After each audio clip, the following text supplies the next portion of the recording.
बहनों, दया परमपिता परमेश्वर सारी सृष्टि के रचनहार सतगुरु रामपाल जी भगवान की, जिनके शुभ आशीर्वाद से, विशेष आशीर्वाद से, जिनकी विशेष मेहर रजा कृपा दृष्टि से आप और हम सभी साध संगति से जुड़े हुए सत्सेवक भाई बहन निरंतर उन्हीं के तत्व ज्ञान को आधार बनाकर भक्ति मार्ग पर दृढ़ता के साथ आगे बढ़ते जा रहे हैं। भाई और बहनों, भक्ति और भगवान पुस्तक के ऊपर वीडियो बनाने की श्रृंखला जारी है और इसी श्रृंखला में आज ये हमारा 8वां वीडियो है। और पहले के वीडियो में आप जियों ने काफ़ी कुछ समझ लिया, सीख लिया है और किस प्रकार से हरियाणा के ज़िला हिसार के डोबी गांव के और कुछ अन्य भक्तों को, जो कि कुल मिलाकर 12-13 हैं, उनको सतलोक आश्रम मैनेजमेंट हरियाणा के द्वारा गुरुदेव के कलयुगी परिवार के द्वारा गुरुद्रोही घोषित किया गया। क्यों? क्योंकि उन्होंने अपने पूज्य गुरुदेव सतगुरु रामपाल जी परमात्मा की महिमा में एक पुस्तक लिखी, जिस पुस्तक का नाम है कर पहचान छुड़ावन आयो। इस पुस्तक को पढ़ने के बाद सतलोक आश्रम मैनेजमेंट हरियाणा के अंदर एक भय उत्पन्न हो गया, एक डर उत्पन्न हो गया कि यदि हमारे अलावा अन्य कोई भगत इस भक्ति मार्ग पर आगे बढ़ता है तो हमारे अस्तित्व के ऊपर खतरा उत्पन्न हो जाता है। यानी ये लोग चाहते हैं कि संगत केवल हमारी गुलामी करे, हम जैसा कहें संगत वैसा करे, संगत ज्ञान आधार से ना चले, संगत अपनी मन मर्जी से कुछ भी ना करे। लेकिन भाई और बहनों, ये कलयुग की बिचली पीढ़ी है। परमात्मा ने सभी को शिक्षित कर दिया है, मोक्ष का प्राइम टाइम है, सतगुरु का सबके ऊपर आशीर्वाद है। ऐसा अब हरगिज नहीं होने वाला है। हमने पिछले 3 युगों में खूब गुलामी की, अपने भगत भाई बहनों की भी गुलामी की, पंडितों की, मुल्ला मौलवियों की, धर्म गुरुओं की, सब की गुलामी की। लेकिन अब ये चौथा युग कलयुग और कलयुग की बिचली पीढ़ी, सतगुरु रामपाल जी परमेश्वर जी ने एक सत्संग में बताया कि ये भगतों का युग है। अब ये भगतों का समय है। अब भगत किसी के गुलाम बन के नहीं रहेंगे सिवाय अपने सतगुरुदेव भगवान के। तो भाई, सतलोक आश्रम मैनेजमेंट हरियाणा से जुड़े हुए जितने भी ठेकेदार हैं, गुरुदेव भगवान के कलयुगी बेटा बेटी, भाई बंधु, रिश्तेदार और जितने भी ये कोऑर्डिनेटर हैं, अपने दिलो दिमाग से ये फितूर निकाल दो कि अब संगत तुम्हारे चंगुल में फंसकर या तुम्हारे दबाव में आकर या तुम्हारे डर में आकर जैसा तुम कहोगे वैसा ही करेगी। बहुत कर लिया बेचारों ने और उसका खामियाजा भी संगत लगातार भुगत रही है। ये तत्व ज्ञान की भक्ति है। सतगुरु किसी के बाप की पर्सनल प्रॉपर्टी नहीं है और आने वाले समय में परमात्मा के सभी बच्चे ज्ञान को आधार बनाकर और साध संगति से जुड़कर निर्भय होकर स्वतंत्र होकर भक्ति करेंगे। तो चलिए भाई और बहनों, हम चलते हैं आज के वीडियो के ऊपर।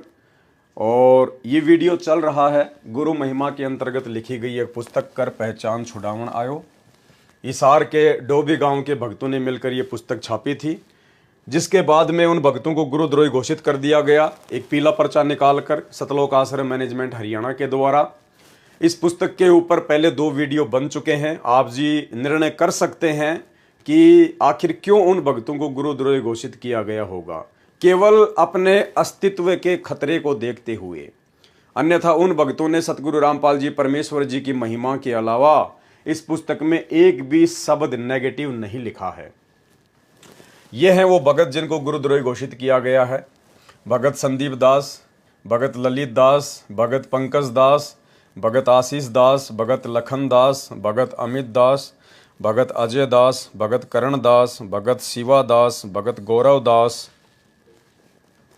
भगत पुनीत दास, भगत रोहित दास उत्तराखंड, भगत आकाश दास फरीदाबाद हरियाणा। इन सब की सभी आश्रमों, सभी नामदान केंद्रों तथा सत्संग में नो एंट्री की जाती है। ये सब आपके गुरुजी के खिलाफ चल रहे हैं और गुरुजी के मिशन के विरोध में काम कर रहे हैं। इन्होंने अलग से ग्रुप बना लिए हैं, अलग से पुस्तक छपवा रहे हैं। ये सब 1 महीने में जवाब दें, ऐसा क्यों कर रहे हैं, नहीं तो गुरुद्रोही घोषित किया जाएगा। ये है इनका मनमानी फरमान, तानाशाही फरमान। अब इस पुस्तक में ऐसा इन्होंने क्या लिख दिया जो इनको गुरुद्रोही की संज्ञा दी जाए। 2 वीडियो आपने इस पुस्तक के ऊपर देख लिए हैं। बहुत अच्छी गुरु महिमा की है उन्होंने, हम भक्तों का विश्वास बढ़ाया है। और आज ये तीसरा वीडियो है जिसकी हम शुरुआत करने जा रहे हैं। दूध वजूद तेरा है बंदिया, जिसको तू मान बैठा पानी। कहने का मतलब है तत्व ज्ञान के अभाव में ये आत्मा अपने आप को पहचान नहीं पाती है, ये अपने वजूद को नहीं पहचान पाती है। तो मकसूद जी कोई लेखक हैं, कोई संत हैं, वो समझा रहे हैं अपनी पंक्तियों के माध्यम से कि दूध वजूद तेरा है बंदिया, बंदिया मानी इंसान, आदमी, कि तेरा जो वजूद है, तेरी जो औकात है, तेरी जो हस्ती है वो दूध के जैसी है, लेकिन तू आत्मज्ञान के अभाव में जिसको तू मान बैठा पानी, लेकिन तू अपने आप को ना पहचान कर दूध होते हुए पानी मान बैठा। यानी सतगुरु रामपाल जी परमेश्वर जी की शरण में आने से पहले आप और हम सभी आत्माएं अपने आप को नहीं पहचान पा रही थी आत्मज्ञान के अभाव में। हम दूध थे लेकिन अपने आप को पानी समझ रहे थे। परमेश्वर ने हमें जगाया, आत्मज्ञान दिया, शास्त्रों से प्रमाण दिए और हमें बताया कि हम कौन हैं। हम सर्व सृष्टि के रचनहार कबीर परमेश्वर सतगुरु रामपाल जी के बच्चे हैं। हम इस दुनिया में सेठों के सेठ, सावड़सा सेठ, जगत सेठ सतगुरु रामपाल जी परमेश्वर जी की आत्माएं हैं। यहाँ का राजा, यहाँ का महाराजा, पूरी पृथ्वी का राजा ब्रह्मा विष्णु महेश भी आप और हमारे पैरों के नाखून के बराबर नहीं हैं, पुण्य कर्मों के हिसाब से, भक्ति मार्ग के हिसाब से, क्योंकि वो तो अपनी कमाई को बर्बाद कर रहे हैं और हम भक्ति धन जोड़ रहे हैं।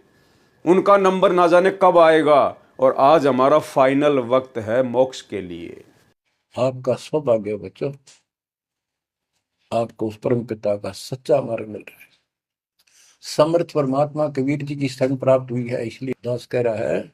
तो बच्चों, आपके किस्मत के साथ यदि ब्रह्मा विष्णु महेश को तो लें, आपका पास्यक नहीं हो। ये तो अपना कर्म मलाई खा रहे हैं, भविष्य कुछ नहीं इनका।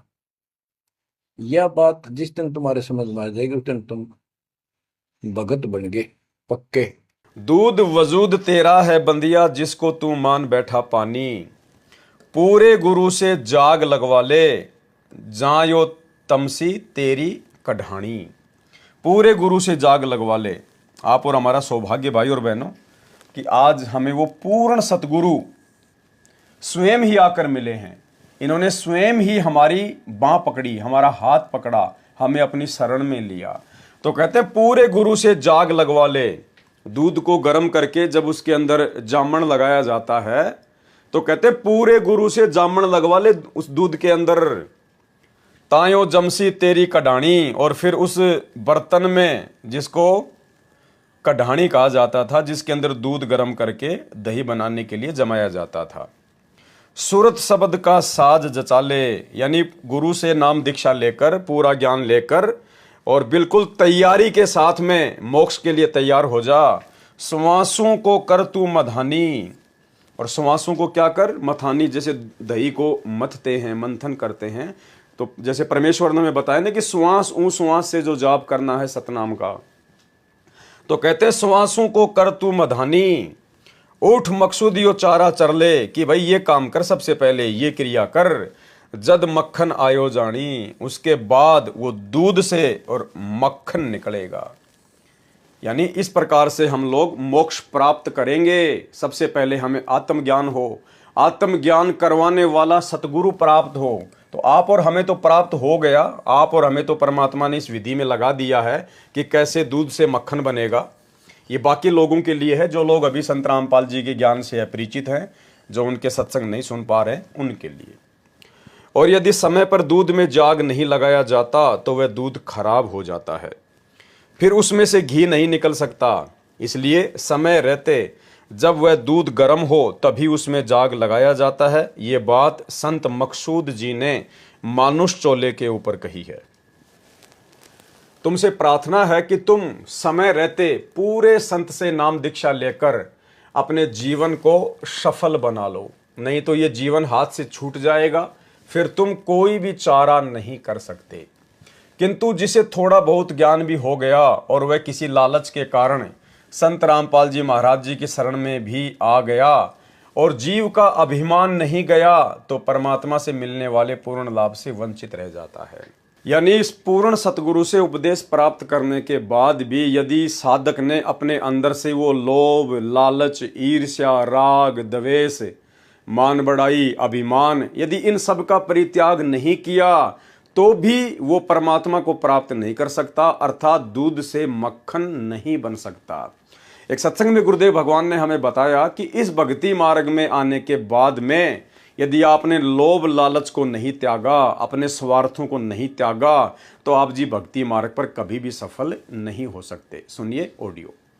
बच्चों, परमात्मा कहते हैं कि उजुलाहा सतलोक में निवास करता है और वहां जाने के लिए आपको पूर्ण गुरु की आवश्यकता पड़ती है और अपने मन का दोष दूर करना होगा।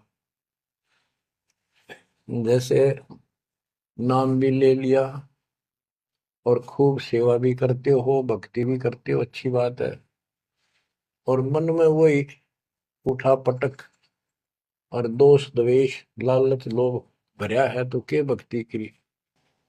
एक समय की बात है, गोपीचंद तथा भर्तरी ये दोनों राजा थे और राजाओं के पास कोई कमी नहीं होती धन की, सारा सुख होता है, पैसे, हीरे, मोती, लाल। परमात्मा पाने के लिए उस सारे सुख को छोड़कर और गोरखनाथ जी के शिष्य बन गए।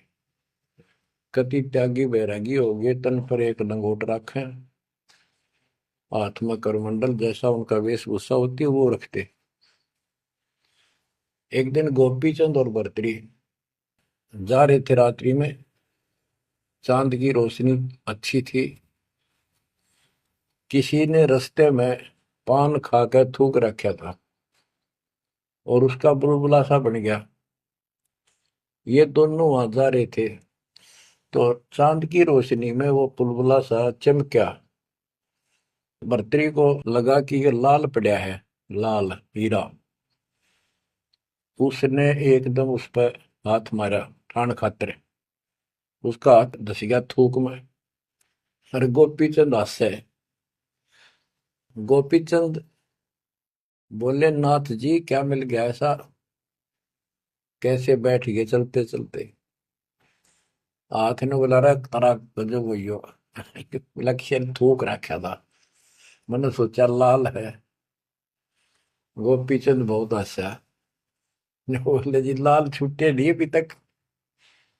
बोला भाई ये मन बड़ा निकम्मा है, मैंने सोची अब ठा लिया डपड़ा पड़ा के काम होगा कि तो भंडारे कराएंगे, खर्च कर देंगे। तो बोले ठीक है। कबीर साहिब जी ने कहा है, संत मिलन को चा लिए तज माया अभिमान, जो जो पैर आगे धरे सो ही यज्ञ समान।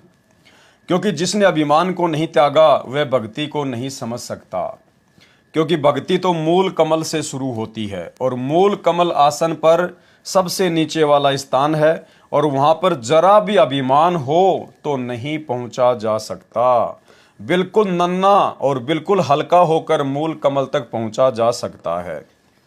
यानी त्रिकुटी पर पहुंचने के लिए सबसे पहले हमारे को मूल कमल से यात्रा शुरू करनी पड़ेगी, जो कि गणेश जी का लोक है। और गणेश जी के लोक में बिल्कुल भी अभिमान नहीं चलता है। बिल्कुल नन्हा बच्चा बनकर, निरअभिमानी बनकर, हल्का बनकर हमने मूल कमल से यात्रा शुरू करनी पड़ेगी।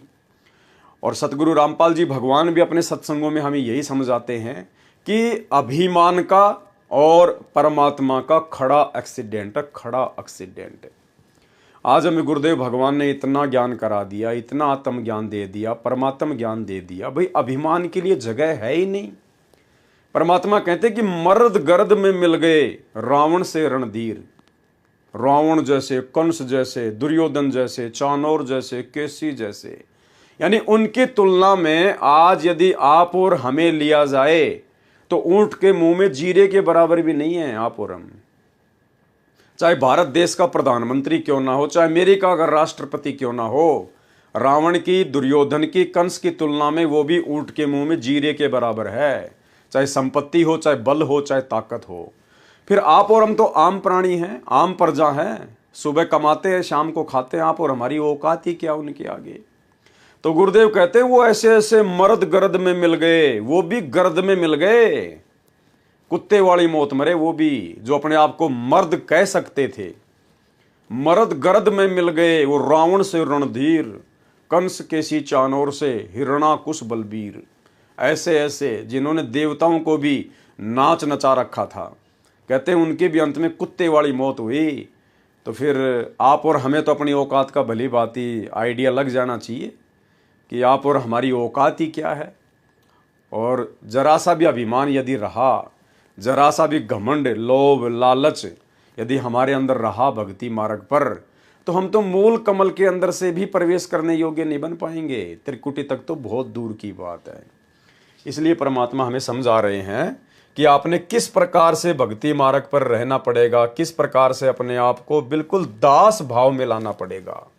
गरीब सुसरे साले काल हैं, ये साडो समदी साखे, और गोतनाथ सब काल से भाई सबके मुंह में राख। अब इन बातों को ध्यान से सुनना कि सुसरे साले भी काल हैं, क्योंकि हम इन्हीं की ममता और मोह में, इन्हीं के ऊपर आश्रित होकर के, और साडो समदी साख और गोतनाथ भी काल है, सभी के मुंह में राख। आज हम किसी जाति विशेष से, किसी गोत विशेष की मरोड़ में उसकी बहुत चौधर से उसका पीछा लगाते हैं, फलाना सिंह, और फिर आगे वो गोत लगाते हैं। आज हम ये गोत लगा रहे हैं, कल हम जाकर के कुत्ते की दुनिया में जाएंगे, वो गोत कहाँ गया, कहाँ वो हमारी जात गई, कहाँ हमारी वो मरोड़ गई, तंदी छोड़ के हैं। यो भी काला से अगर थोड़ी सी भी मन में आप में क्रेड आ जाए किसी के भी कारण से। कबीर रोड़ा बन राका तज मन का अभिमान। क्या कहते हैं परमात्मा कि अगर भक्ति सफल करनी है तो आपने रास्ते का रोड़ा बन के रहना पड़ेगा। इस भक्ति मार्ग पर आपने उपदेश ले लिया, आप बहुत बड़े बिल्डर हैं, बहुत बड़े बिजनेसमैन हैं, बहुत बड़े कोई मंत्री हैं या बहुत पैसे वाले हैं, परमात्मा कहते हैं बेटा ये सारी फीत अपने घर पे रख के आना। ये उपदेश लेने के बाद इस यथार्थ 13वें कबीर पंथ में पूर्ण परमेश्वर सतगुरु रामपाल जी भगवान की शरण लेने के बाद अपने आप को बहुत बड़ा पैसे वाला समझना, बहुत बड़ा पदवान समझना, बहुत बड़ा कोई शरीर में कोई हट्टा कट्टा है या अपने आप को पहलवान समझना, परमात्मा कहते हैं ये नहीं चलेगा इस मार्ग में बिल्कुल भी। रास्ते का रोड़ा समझना पड़ेगा, रास्ते का कंकर, रास्ते का रोड़ा यानी कोई भी आदमी चलता फिरता उसको ठोकर मारता रहता है। इधर से आया उसने ठोकर मारा, वो रोड़ा इधर गिर गया, इधर से आया उसके पैर की ठोकर लगी, वो इधर चला गया, किसी को कुछ नहीं बोलता वो। तो कहते हैं आपने इस प्रकार से रास्ते का रोड़ा बनकर भक्ति करनी पड़ेगी। निरअभिमान, किसी प्रकार का कोई घमंड नहीं, कोई अहंकार नहीं, आपने वो पत्थर बनके, पत्थर का टुकड़ा बनके रास्ते का रोड़ा बनना पड़ेगा। कबीर रोड़ा बन राका तज मन का अभिमान, हरिजन ऐसा चाहिए तहां मिले भगवान। कहते हैं हरिजन यानी भगत जब इस प्रकार का हो जाएगा, उसका स्वभाव इस प्रकार का हो जाएगा रास्ते की रोड़े की तरह, कि चाहे उसको कोई गाली दे रहा है, चाहे उसको कोई थप्पड़ मार रहा है, चाहे उसको कोई भला बुरा कह रहा है, लेकिन वो रास्ते की रोड़े की तरह बिल्कुल चुप, कुछ नहीं बोलता। बोलने दे भाई, बोलने दे भाई। हमारे कर्म ही ऐसे हैं। हम सतलोक से अपने बाप के साथ धोखा करके इस काल के साथ आए, हमारे साथ तो इससे भी ज़्यादा बुरी बननी चाहिए थी। इस प्रकार से रास्ते का रोड़ा, कबीर रोड़ा बन राका तज मन का अभिमान, हरिजन ऐसा चाहिए तहां मिले भगवान। कहते हैं तब भगवान मिलेगा, लेकिन उससे भी बात नहीं बनेगी, उस रोड़े से भी नीचा बनना पड़ेगा। क्या कह रहे हैं परमात्मा आगे, भाई रोड़ा हुआ तो क्या हुआ, पंथी को दुख दे। अगर तू रास्ते का रोड़ा भी बन गया, अपने आप को तूने पत्थर भी समझ लिया, कंकर भी समझ लिया, तो कहते हैं भाई रोड़ा बनने से भी बात नहीं बनेगी। वो रोड़ा अगर किसी के पैर में लग गया, कोई नंगे पैर चल रहा है और अगर उसके पैर के नीचे वो रोड़ा आ गया, तो भाई उसको तो दुख होगा, उसको दर्द होगा, उसके पैर में दर्द होगा, चुभन होगी। तो कहते हैं उससे भी बात नहीं बनेगी, रोड़ा बनने से भी बात नहीं बनेगी। रोड़ा हुआ तो क्या हुआ, पंथी को दुख दे। पंथी यानी जो रास्ते रास्ते चलता है। कहते हैं वो रोड़ा भी किसी न किसी व्यक्ति को दुख दे ही देता है, उसके पैर में चुभ ही जाता है या उसकी चप्पल में लग के और गुद्दी में लग जाती है पीछे चोट। कई बार जैसे बचपन में हम लोग कंकरीले रास्तों पे चला करते थे, रोड के साथ साथ में छोटे छोटे पत्थर के टुकड़े पड़े हुआ करते थे, तो चप्पल पहनते थे उस समय। तो चप्पल पहन के जब चलते थे तो चप्पल पीछे से थोड़ी सी लंबी होती थी, तो उसमें कोई रोड़ी वगैरह आ जाती थी और वो एकदम से प्रेशर से वो रोड़ा यहाँ लगता था गुद्दी में आके। तो परमात्मा कहते हैं अगर तू रोड़ा भी बन गया तो भी कहते हैं तू किसी न किसी को दुख दे सकता है, इसलिए रोड़ा बनने से भी बात नहीं बनेगी। रोड़ा हुआ तो क्या हुआ, पंथी को दुख दे। अरे हरिजन ऐसा चाहिए जो धरनी में खे, भगत तो ऐसा चाहिए जैसे जमीन पे मिट्टी हो, राख हो। खे मानी राख है, यानी रोड़े से भी बात नहीं बनेगी। रोड़े को पीसने के बाद में क्या बनती है, राख बन जाती है, खे बन जाती है, बिल्कुल मिट्टी जैसा होता है, बालू मिट्टी जैसा। कहते तूने वैसा बनना पड़ेगा, धरनी की खे यानी धरती की राख जैसा बनना पड़ेगा तूने। खे हुई तो क्या हुई, उड़ उड़ लागे अंग, हरिजन ऐसा चाहिए जो पानी सरबंग। कहते हैं वो राख बनने से भी बात नहीं बनेगी, यानी और नीचे आना पड़ेगा और अपने आप को मरा हुआ समझना पड़ेगा, निरअभिमानी समझना पड़ेगा। कहते हैं अगर तू राख भी बन गया, धरती की मिट्टी भी बन गया, तो भी कहते हैं वो भी किसी न किसी को दुख देती है। उड़ उड़ लागे अंग, लोगों को गंदा कर देती है। आंधी चलती है या कोई गाड़ी आती है, वो मिट्टी उड़ती है, वो राख उड़ती है, लोगों के कपड़े गंदे कर देती है, उनके शरीर को गंदा कर देती है, आंखों में गिर जाती है। तो कहते हैं अगर तू राख बन गया, यानी पहले तो रोड़ा, रोड़े से फिर राख बन गया, कहते उससे भी बात नहीं बनेगी, उससे भी बात नहीं बनेगी। खे हुई तो क्या हुई, उड़ उड़ लागे अंग, हरिजन ऐसा चाहिए जो पानी सरबंग। भगत को तो ऐसा बनना पड़ेगा जैसे पानी, बिल्कुल। पानी का क्या स्वभाव होता है, पानी रे पानी तेरा रंग कैसा, जिसमें मिला दो बन जाए उस जैसा।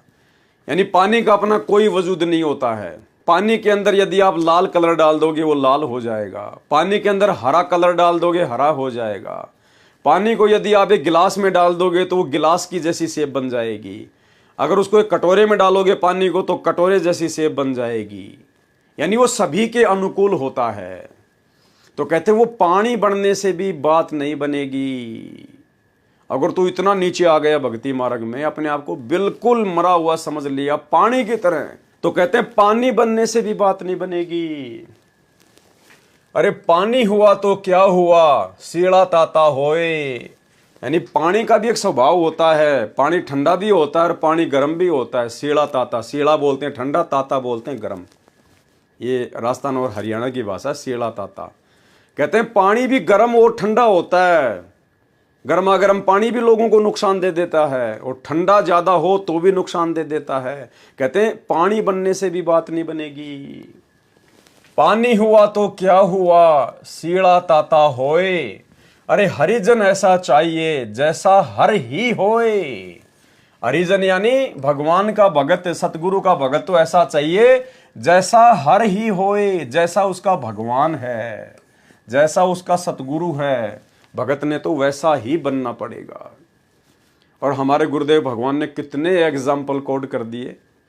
आधीनता दासा तन के, आपने चौथे या पांचवें पार्ट में पढ़ी पुस्तक शैतान बना भगवान, जिसमें किस प्रकार से गुरुदेव भगवान से 2-4 गांव के लड़कों ने कान पकड़वा कर उठक बैठक निकलवाई, नाक से जमीन में 7 लकीर निकलवाई, गुरुदेव को गालियां निकाली, गुरुदेव के साथ में मारपीट की, लेकिन परमेश्वर बिल्कुल दास भाव में।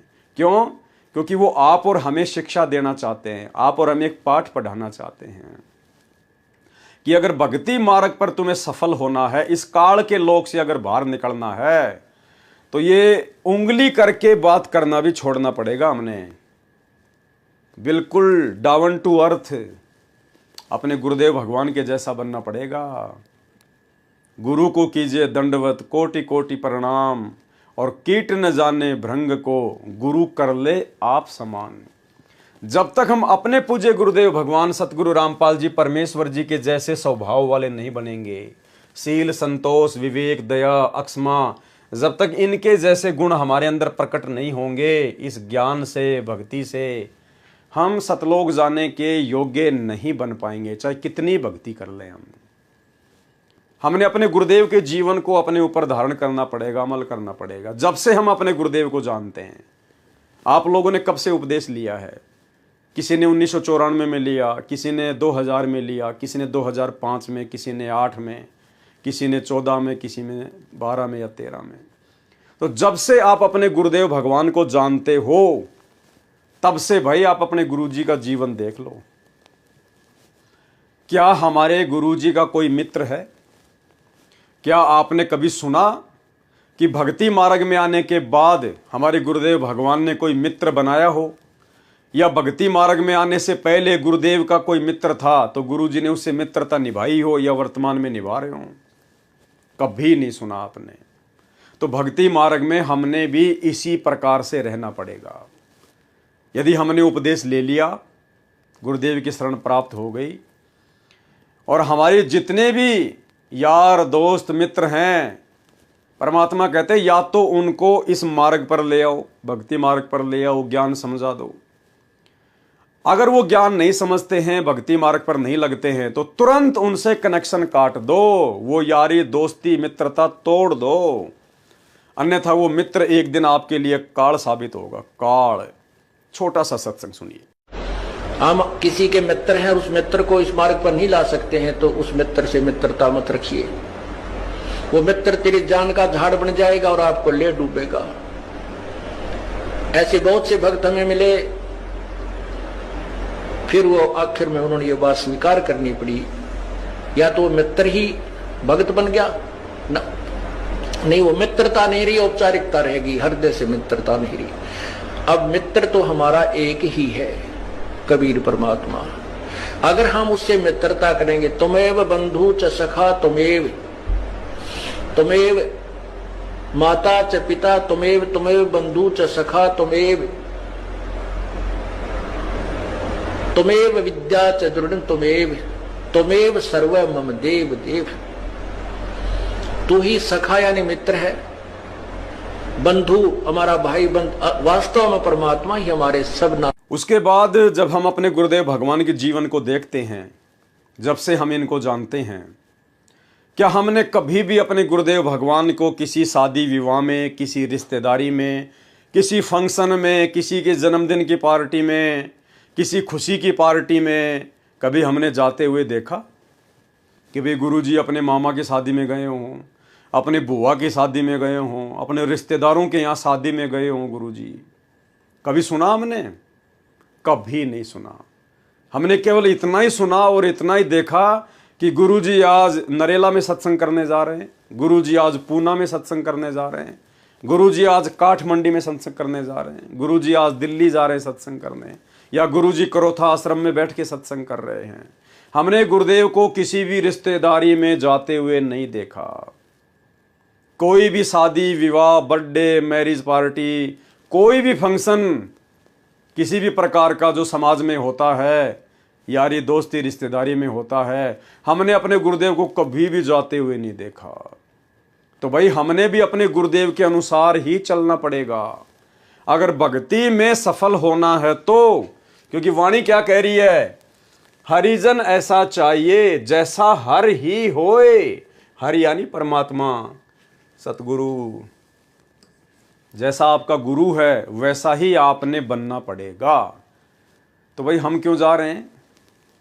हम जिस रिश्तेदारी में जा रहे हैं भाई वहां पे हमारे विचारों जैसे लोग तो है ही नहीं, और ना वो रिश्तेदार परमात्मा से जुड़ा हुआ। अगर जुड़ा हुआ होता तो वो ड्रामेबाजी करता ही नहीं। वो इस प्रकार से जगत के रीति रिवाजों के अनुसार, परंपराओं के अनुसार, कुरीतियों के अनुसार शादी विवाह फंक्शन करता ही नहीं। तो हमें वैसे भी जाने की आवश्यकता नहीं पड़ती। और अब वो जो भी क्रिया करेगा वो आप और हमारी भक्ति क्रियाओं के विपरीत होगी। तो पहली बात तो हमने वहां पे जाना ही नहीं है बिल्कुल भी। अगर हम वहाँ चले भी गए ये सोच कर कि मैं वहाँ कुछ खाऊंगा नहीं, पीऊंगा नहीं, कोई उल्टा काम नहीं करूंगा, कोई मर्यादा नहीं तोड़ूंगा, तो फिर तू बाबा बन के क्या करेगा वहाँ जाके? अरे वहाँ जाके फिर तू करेगा क्या? जब तेरे को कुछ करना ही नहीं है तो वहाँ जाके भी क्या करेगा? फिर मजाक का पात्र बनेगा। 2 गालियाँ लोग तुझे देंगे, 2 गालियाँ गुरुजी को देंगे। तो हमने वहाँ जाना ही नहीं है। वहाँ जाने का मतलब है भीड़ में भीड़ करना, और भीड़ में भीड़ करने का मतलब है आपने उस शादी का समर्थन कर दिया। वहां जाने मात्र से आपका सहयोग हो गया। भाई जब तक हम जाना नहीं छोड़ेंगे तो दुनिया उनको मनाना कैसे छोड़ेगी? जब तक लोग शराब पीना नहीं छोड़ेंगे तो शराब बनाने वाली कंपनियां शराब को बनाना कैसे छोड़ेंगी? तो हम भगतों ने किसी भी रिश्तेदारी में इस स्टेज पर आने के बाद, जो आज साथ संगत वाले भाई बहन हैं, इतने दिनों से जो साथ संगति से जुड़े हुए हैं, इतना परमात्मा का ज्ञान प्राप्त हो गया है, भक्ति मार्ग के इतने गूढ़ रहस्य आपको प्राप्त हो गए हैं, सतगुरुदेव भगवान की वास्तविक परमात्मा वाली स्थिति आपको समझ में आ गई है। अब ऐसी स्थिति में हम भाई बहनों को किसी भी रिश्तेदारी में जाना ही नहीं है। भाई क्या करेंगे जाके? उनकी हमारी क्रियाओं में रात दिन का अंतर। परमात्मा कहते हैं इष्ट मिले और मन मिले, और मिले सकल सब रीत, और कहे कबीर तहां जाइए जहां रह संतन की प्रीत। तो ना तो उन जगत वालों से हमारा इष्ट मिलता, उनका इष्ट राम कृष्ण भैरव भूत बेताल, हमारे इष्ट हैं सतगुरु रामपाल जी भगवान। ना हमारा और उनका मन मिलेगा, क्योंकि उनकी क्रियाएं वही जगत वाली है, हमारी क्रियाएं भक्ति मार्ग के अनुसार ही हैं। तो कहते इष्ट मिले और मन मिले, मिले सकल सब रीत, और ना उनकी हमारी कोई रीति रिवाज मिलेगा, क्योंकि हमने तो उन पाखंडों को छोड़ दिया, उन आडंबरों से पीछा छुड़ा लिया, उन परंपराओं को हमने निर्वाह करना छोड़ दिया जो व्यर्थ की हैं, जो फालतू की हैं, लेना देना दहेज बैंड बाजा घोड़ी बाराती, हमने उन सबको छोड़ दिया। तो हमने वहां जाना ही नहीं है। ये ना देखो कि नाराज होगा, नाराज होगा तो आपकी कौन सी भैंस खोल के ले जाएगा? भाई आपने कौन सा उसे कर्जा ले रखा है, और ले रखा है तो कर्जा कर्जे के हिसाब से दिया जाएगा। कोई गुलामी थोड़ी करोगे, मर्यादा थोड़ी तोड़ोगे, चापलूसी थोड़ी करोगे। तो हमने हमारे गुरुजी को क्या कभी किसी शादी में, किसी फंक्शन में, किसी बात में, किसी छूचक में, किसी जन्मदिन की पार्टी पे, इनके रिश्तेदार के यहाँ पर या इनके किसी यार दोस्त के यहाँ पर कभी हमने जाते हुए देखा, सुना कभी हमने? कभी नहीं। अगर भक्ति सफल करनी है, इसी जन्म में अगर पूर्ण मोक्ष प्राप्त करना है गुरुदेव के रहते सहते, तो हमने गुरुदेव के अनुसार बनना पड़ेगा। उन रिश्तेदारों को आवश्यकता होगी तो आपके दरवाजे पर आ जाएंगे, अन्यथा हमने जाने की आवश्यकता नहीं है। क्योंकि वहां जाएंगे तो हम कुछ नुकसान ही उठा कर आएंगे, हम कुछ नुकसान ही उठा कर आएंगे, कोई न कोई मर्यादा तुड़वा कर ही आएंगे। इसलिए हमने जाना ही नहीं, क्योंकि हमने तो हरि के जैसा बनना है, हमने तो अपने सतगुरु के जैसा बनना है। इसके अलावा जब से आप अपने गुरु जी को जानते हैं, क्या आपने कभी सुना कि गुरु जी आज सत्संग के बाद में मनाली घूमने गए हैं, कुल्लू घूमने गए हैं, शिमला घूमने गए हैं, गुरुजी 7 दिन के लिए पिकनिक मनाने गए हैं? कभी सुना आपने? कभी नहीं सुना आपने। तो हम क्यों जा रहे हैं भाई? हम क्यों अपने बाल बच्चों को लेकर जगह जगह ठोकर खाने जा रहे हैं, धक्के खाने जा रहे हैं तीर्थों पर? शिमला, कुल्लू, मनाली, ऊटी, मुन्नार, फलाना दिखना, हम क्यों जाएं भाई वहाँ पर? जब हमारा भगवान नहीं गया तो हम क्यों जाएं?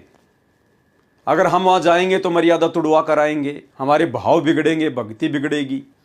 क्यों जाते हैं लोग इन पहाड़ों पर, इन घूमने वाली जगहों पर लोग क्यों जाते हैं? आनंद प्राप्त करने के लिए, वहाँ की सुंदरता को देखने के लिए, मन को खुश करने के लिए। अरे भाई यदि यहीं पे चीज़ें आपको अच्छी लग रही हैं, ये पहाड़, नदियाँ, झरने, पेड़ पौधे, यदि आपको ये सब अच्छे लग रहे हैं इस गंदे लोक में, तो सतलोक को आप कभी प्राप्त नहीं कर पाओगे, कभी भी। एक बार सत्संग में गुरुदेव ने बताया कि परमात्मा कुछ भक्तों को विमान में बैठाकर ऊपर लेकर जा रहे थे। तो उनमें एक भगत ऐसा भी था जो भेड़ बकरियां चराया करता था। गांव से बाहर बहुत सारे पेड़ पौधे होते थे, जंगल सा होता था। अब उसने बेचारे ने कभी ऊपर से नज़ारा देखा नहीं था। तो जैसे उसने हवाई जहाज जब गांव के ऊपर से गुजरा और उसको जब वो पूरा सीन दिखाई दिया, पेड़ पौधे नदियां झरने, तो उसने कहा अरे वाह क्या गजब सुंदरता है। इतना कहना ही था, तुरंत वो जहाज से नीचे गिरने लगा गोते खाते हुए। एक भगत ने कहा गुरुजी वो नीचे गिर गया उसका नाम लेके। तो गुरुदेव ने कहा कि बेटा अभी इसको ये गंदा लोक बहुत अच्छा लग रहा है, अभी उसको ये सुंदर लग रहा है, अभी ये सतलोक जाने के योग्य नहीं हुआ बेटा। जब तक ये लोक हमें गंद नजर नहीं आएगा, कूड़ा करकट नजर नहीं आएगा, तब तक हम सतलोक के योग्य नहीं बन सकते। तो अगर आप शिमला जाओगे, कुल्लू मनाली ऊटी फूटी जाओगे, तो क्यों जाते हैं लोग वहां पर? आनंद उठाने के लिए, सुंदर सुंदर दृश्यों को देखने के लिए, मन को खुश करने के लिए। तो हमने मन को थोड़ी खुश करना है, हमने तो सतगुरु को खुश करना है। तो हमने भूलकर भी, भले आप किसी भगत के वहां गए हुए हैं, कोई भगत मान लो शिमला में रहता है, कोई भगत मान लीजिए ऊटी में रहता है, या कोई ऐसी और जगह जो घूमने लायक जगह है, देश विदेश से लोग आते हैं घूमने के लिए, और यदि वहां आप अपने किसी भगत भाई से मिलने गए हैं किसी काम से, तो भी आपने उस जगह पर नहीं जाना कि ले यार भगत के पास तो आ ही गया और यहां से तो 4 किलोमीटर ऊपर पहाड़ पे है, चलो देख के आ जाते हैं। चलो भगत जी गए काम से। ये दास उत्तराखंड में 1 साल तक रह के आया है, 1 साल तक। और जहां मैं रहता था उत्तराखंड में, वहां से मात्र 40 किलोमीटर की दूरी पर मसूरी है, जहां पर देश विदेश से लोग घूमने आते हैं। मसूरी, देहरादून में ऊपर पहाड़ पर। और ये दास महीने में 5 बार जाता था देहरादून सामान लाने के लिए। मैं कभी भी मसूरी घूमने के लिए नहीं गया, कभी भी ना, कभी अपने बच्चों को भेजा, ना कभी मेरे बच्चे गए वहां पर। उसके बाद मैं हरिद्वार में आ गया, 6 महीने में हरिद्वार में रहा। कभी भी ना तो गंगा जी में 1 बार नहाने के लिए मैं गया, ना कभी मेरे बच्चे गए। भाई और बहनों, तभी हम परमात्मा को प्राप्त कर पाएंगे। हमने तो यहां पर अपना टाइम पास करना है, टाइम पास, और अपनी भक्ति को सफल करना है। अगर बकवादों में उलझ गए ना, ये नहाने में, धोने में, घूमने में, फिरने में, ब्याह शादी में, यहीं अटक के रह जाएंगे, यहीं अटक के। यहाँ तो पल पल चिंता होनी चाहिए कि परमात्मा कहीं रह ना जाए, कहीं छूट ना जाए। हे सतगुरु, हमसे भक्ति मार्ग में कोई कमी ना रह जाए, आपके दिल पर कोई चोट ना पहुंच जाए हमारी किसी भी गलत क्रिया के कारण। इतना डर डर कर हमने ये भक्ति करनी है। तो हमने अपने गुरुदेव भगवान को कभी भी किसी राजनीतिक पार्टी का समर्थन करते हुए देखा?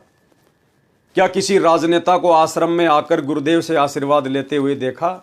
या गुरुदेव ने कभी किसी पार्टी के किसी नेता को आशीर्वाद दिया हो कि भाई तू जीत जाएगा, मेरा आशीर्वाद है, जैसा कि अन्य दूसरे संत देते रहते हैं, अखबारों में आती रहती है? क्या गुरुदेव ने हमें कभी किसी राजनीतिक पार्टी का समर्थन करने का आदेश दिया? किसी भी राजनीतिक पार्टी को वोट देने के लिए कहा? किसी भी राजनेता का समर्थन करने के लिए कहा? नहीं। तो फिर हम क्या कर रहे हैं? उनके 2014 में जेल जाने के बाद उनके परिवार के द्वारा जिस प्रकार से संगत को राजनेताओं का कुत्ता बना दिया गया है, राजनेताओं का समर्थन करवाया जाता है, राजनेताओं को वोट डलवाए जाते हैं, पार्टी विशेष का प्रचार करवाया जाता है। 2019 में सतलोक आश्रम मैनेजमेंट हरियाणा ने कांग्रेस का समर्थन करवाया, कांग्रेस को वोट डलवाए, बाकायदा गुरुदेव का नाम ले लेकर। 2024 में बीजेपी का समर्थन करवाया, बीजेपी को वोट डलवाए, बीजेपी के जो राजनेता हैं उनकी रैलियों में भक्तों को बसों में भर भर के ले गए और भक्तों को डराया गया, धमकाया गया, पीले पर्चे निकालकर, गुरुदेव का आदेश बताकर कि जो व्यक्ति बीजेपी को वोट नहीं देगा उसको गुरुद्रोही घोषित कर दिया जाएगा, उसकी आश्रम में नो एंट्री। भाई और बहनों, ये परीक्षा का समय है, ये परीक्षा का समय है। हमने अपने गुरुदेव को देख के चलना है, गुरुदेव के काल प्रेरित परिवार को देख के नहीं चलना, गुरुदेव के बेटा बेटी भाई बंधु रिश्तेदारों को देखकर नहीं चलना। वो तो काल की हद में है, काल की जकड़ में। तो हमारे गुरुदेव ने ना कभी गंदी राजनीति करी, ना हमारे गुरुदेव का कभी इस गंदी राजनीति से कोई संबंध रहा। तो भाई और बहनों, हमने भी उसी प्रकार से इस भक्ति मार्ग पर अपने आप को संभाल संभाल कर, फूक फूक के कदम रख कर चलने की आवश्यकता है। तब ये भक्ति सफल होगी, वरना ये काल भक्ति सफल होने नहीं देगा। काल स्वयं तो सामने आता नहीं है, स्वयं तो प्रकट होता नहीं अपने ओरिजिनल रूप में, तो कैसे भ्रमित करेगा वो, कैसे मर्यादा तोड़वाएगा? गुरुदेव के परिवार के माध्यम से। क्योंकि संगत नादान है, संगत आंख बंद करके विश्वास कर लेती है कि गुरुजी का बेटा है, गुरुजी का भाई है, गुरुजी के परिवार वाले हैं, और संगत विश्वास में आके मर्यादा तोड़ देती है, ज्ञान को आधार बना नहीं पाती। तो हमने इस प्रकार की गलतियां करने से बिल्कुल बचना है। हमारा कोई नहीं है, हमने अपनी छाया का भी विश्वास नहीं करना है, केवल अपने गुरुदेव के अलावा। इनके परिवार वाले तो बहुत दूर की बात है। तो हमने भाई और बहनों बहुत सोच समझ के भक्ति मार्ग पर फूक फूक के कदम आगे रखना है, और अपने गुरुदेव भगवान के जैसा ही बनकर हम इनके सतलोक में जा सकते हैं। दूसरा कोई चारा नहीं है। पानी हुआ तो क्या हुआ, सीड़ा ताता होए, और हरिजन तो ऐसा चाहिए जैसा हर ही होए। जैसा हमारा भगवान है, जैसे हमारे सतगुरुदेव हैं, हमने ऐसा ही बनना पड़ेगा, तभी हम यहां से बाहर निकल सकते हैं। एक समय की बात है, पीपा नाम का बादशाह अपने वजीरों से चर्चा कर रहा था कि इस धरती पर कोई ऐसा साधु संत बताओ जो मुझे एक दिन में ही भगवान से मिला दे और मेरा सारा भ्रम दूर हो जाए और मैं हमेशा के लिए तृप्त हो जाऊं। वजीरों ने सलाह करके बताया कि वर्तमान में रविदास नाम के महात्मा की काफ़ी महिमा सुनी है, आप उनके पास जाइए, परंतु हे राजन, वह तो नीच जाति का है, इसमें आपकी मान हानि होगी। तब राजा ने कहा कि तुम चिंता ना करो, मैं रात को कंबल ओढ़ कर जाऊंगा, कोई मुझे नहीं पहचान पाएगा। ये वही पीपा जी हैं जो राजस्थान के नागौर जिले के राजा थे, जो बाद में रामानंद जी के माध्यम से कबीर परमात्मा की शरण में आ गए थे। राजा ने ऐसा ही किया। आधी रात्रि में संत रविदास जी की कुटिया का दरवाजा जाकर खटखटाया। संत रविदास जी परमात्मा की भक्ति में बैठे थे। पीपा बादशाह ने उन्हें प्रणाम किया और कहा, हे संत जी, मैंने सुना है कि आप एक ही दिन में परमात्मा से मिला देते हैं और मुझसे बातें करने वाले साधु संत बहुत मिलते हैं, परंतु एक ही दिन में भगवान से मिलाने वाला कोई नहीं मिला। अतः मैं आपसे प्रार्थना करता हूं कि आप मुझ पर यह कृपा करें। तब संत रविदास जी महाराज ने अपनी कुंडी में से, जिसमें चमड़ा भिगोया करते थे, गंदा और बदबूदार पानी लिया और पीपा बादशाह को कहने लगे, ये लो राजन, आप यह पानी पी लो। भाई और बहनों, ये कोई सामान्य कथाएं नहीं है और ना हम खाली इन कथाओं का आनंद लेने के लिए वीडियो बना रहे हैं। इन कथाओं से हमने शिक्षा लेनी है कि हमें क्या लाभ मिल सकता है, हम कैसे सावधान हो सकते हैं, हम कैसे गलतियां करने से बच सकते हैं, हमारे मतलब का क्या है इन कथाओं में। तो ध्यान से सुनिए। तो रविदास जी ने क्या कहा पीपा जी से, जिसमें वो चमड़ा भिगोया करते थे अपने उस पात्र में, उसमें से वो बदबूदार पानी चमड़े का भीगा हुआ एक गिलास पीपा जी को दे दिया और बोला, राजन लो, पी लो। गंदा और बदबूदार पानी लिया और पीपा बादशाह को कहने लगे, ये लो राजन, आप यह पानी पी लो, आपका कल्याण हो जाएगा। तब राजा ने शर्म के कारण अपने हाथ तो फैला लिए, परंतु वह पानी नहीं पिया, बल्कि सारा पानी हाथों के सहारे से नीचे गिरा दिया और कुछ राजा के कपड़ों में लग गया। फिर राजा वापस महल में आ गया और वजीरों को भली बुरी कहने लगा कि वह रविदास पागल है, उसने मुझे भीगे हुए चमड़े का गंदा पानी पिलाया, मेरा धर्म भ्रष्ट हो जाता। जल्दी से वह कपड़े उतार कर धोने के लिए भिजवा दिए। राजा का सेवक कपड़ों को लेकर धोबी के घाट पर पहुंचा। धोबी ने देखा कि कपड़ों में गंदे पानी का दाग लगा हुआ है। उसने कपड़ों को पानी में भिगो दिया और दाग नहीं छूटने पर अपनी बेटी को दिया कि इसे मुंह से चूसकर इस कपड़े का दाग छुड़ा दे। ज्यों ही लड़की ने वह कपड़ा अपने मुंह में लिया तो रविदास महाराज के आशीर्वाद से उस लड़की को अपने अंदर के नजारे नजर आने लगे तथा उसकी दिव्य दृष्टि खुल गई। उसने रविदास महाराज के दिव्य स्वरूप के दर्शन किए और वह रविदास महाराज के प्रेम में वाणी और भजन शब्द गाने लगी। काफ़ी लोगों ने उसकी महिमा और प्रशंसा की और उसे संत मान लिया। ये बात पीपा राजा के पास पहुंची तो राजा भी उस लड़की के दर्शन के लिए गया। पीपा राजा बहुत नेक आत्मा थी जो परमात्मा के लिए बेहद व्याकुल थी। बाद में कबीर साहिब ने इस आत्मा का उद्धार किया था, परंतु जब वह राजा उस लड़की के पास पहुंचा तो लड़की ने उस राजा को प्रणाम किया। तब राजा ने सोचा ये तो कोई साधारण लड़की है, भला संत होती तो मुझे प्रणाम क्यों करती। तब लड़की ने कहा कि हे राजन, मुझे तो ज्ञान आपके कारण ही प्राप्त हुआ है। आपके कपड़ों में दाग लगे हुए थे, ज्यों ही मैंने कपड़ों को मुंह में लिया वह अमृत का रस मेरे अंतःकरण में प्रवेश हुआ और मुझे परम आनंद की अनुभूति हुई। सारे संदेह और शोक दूर हो गए।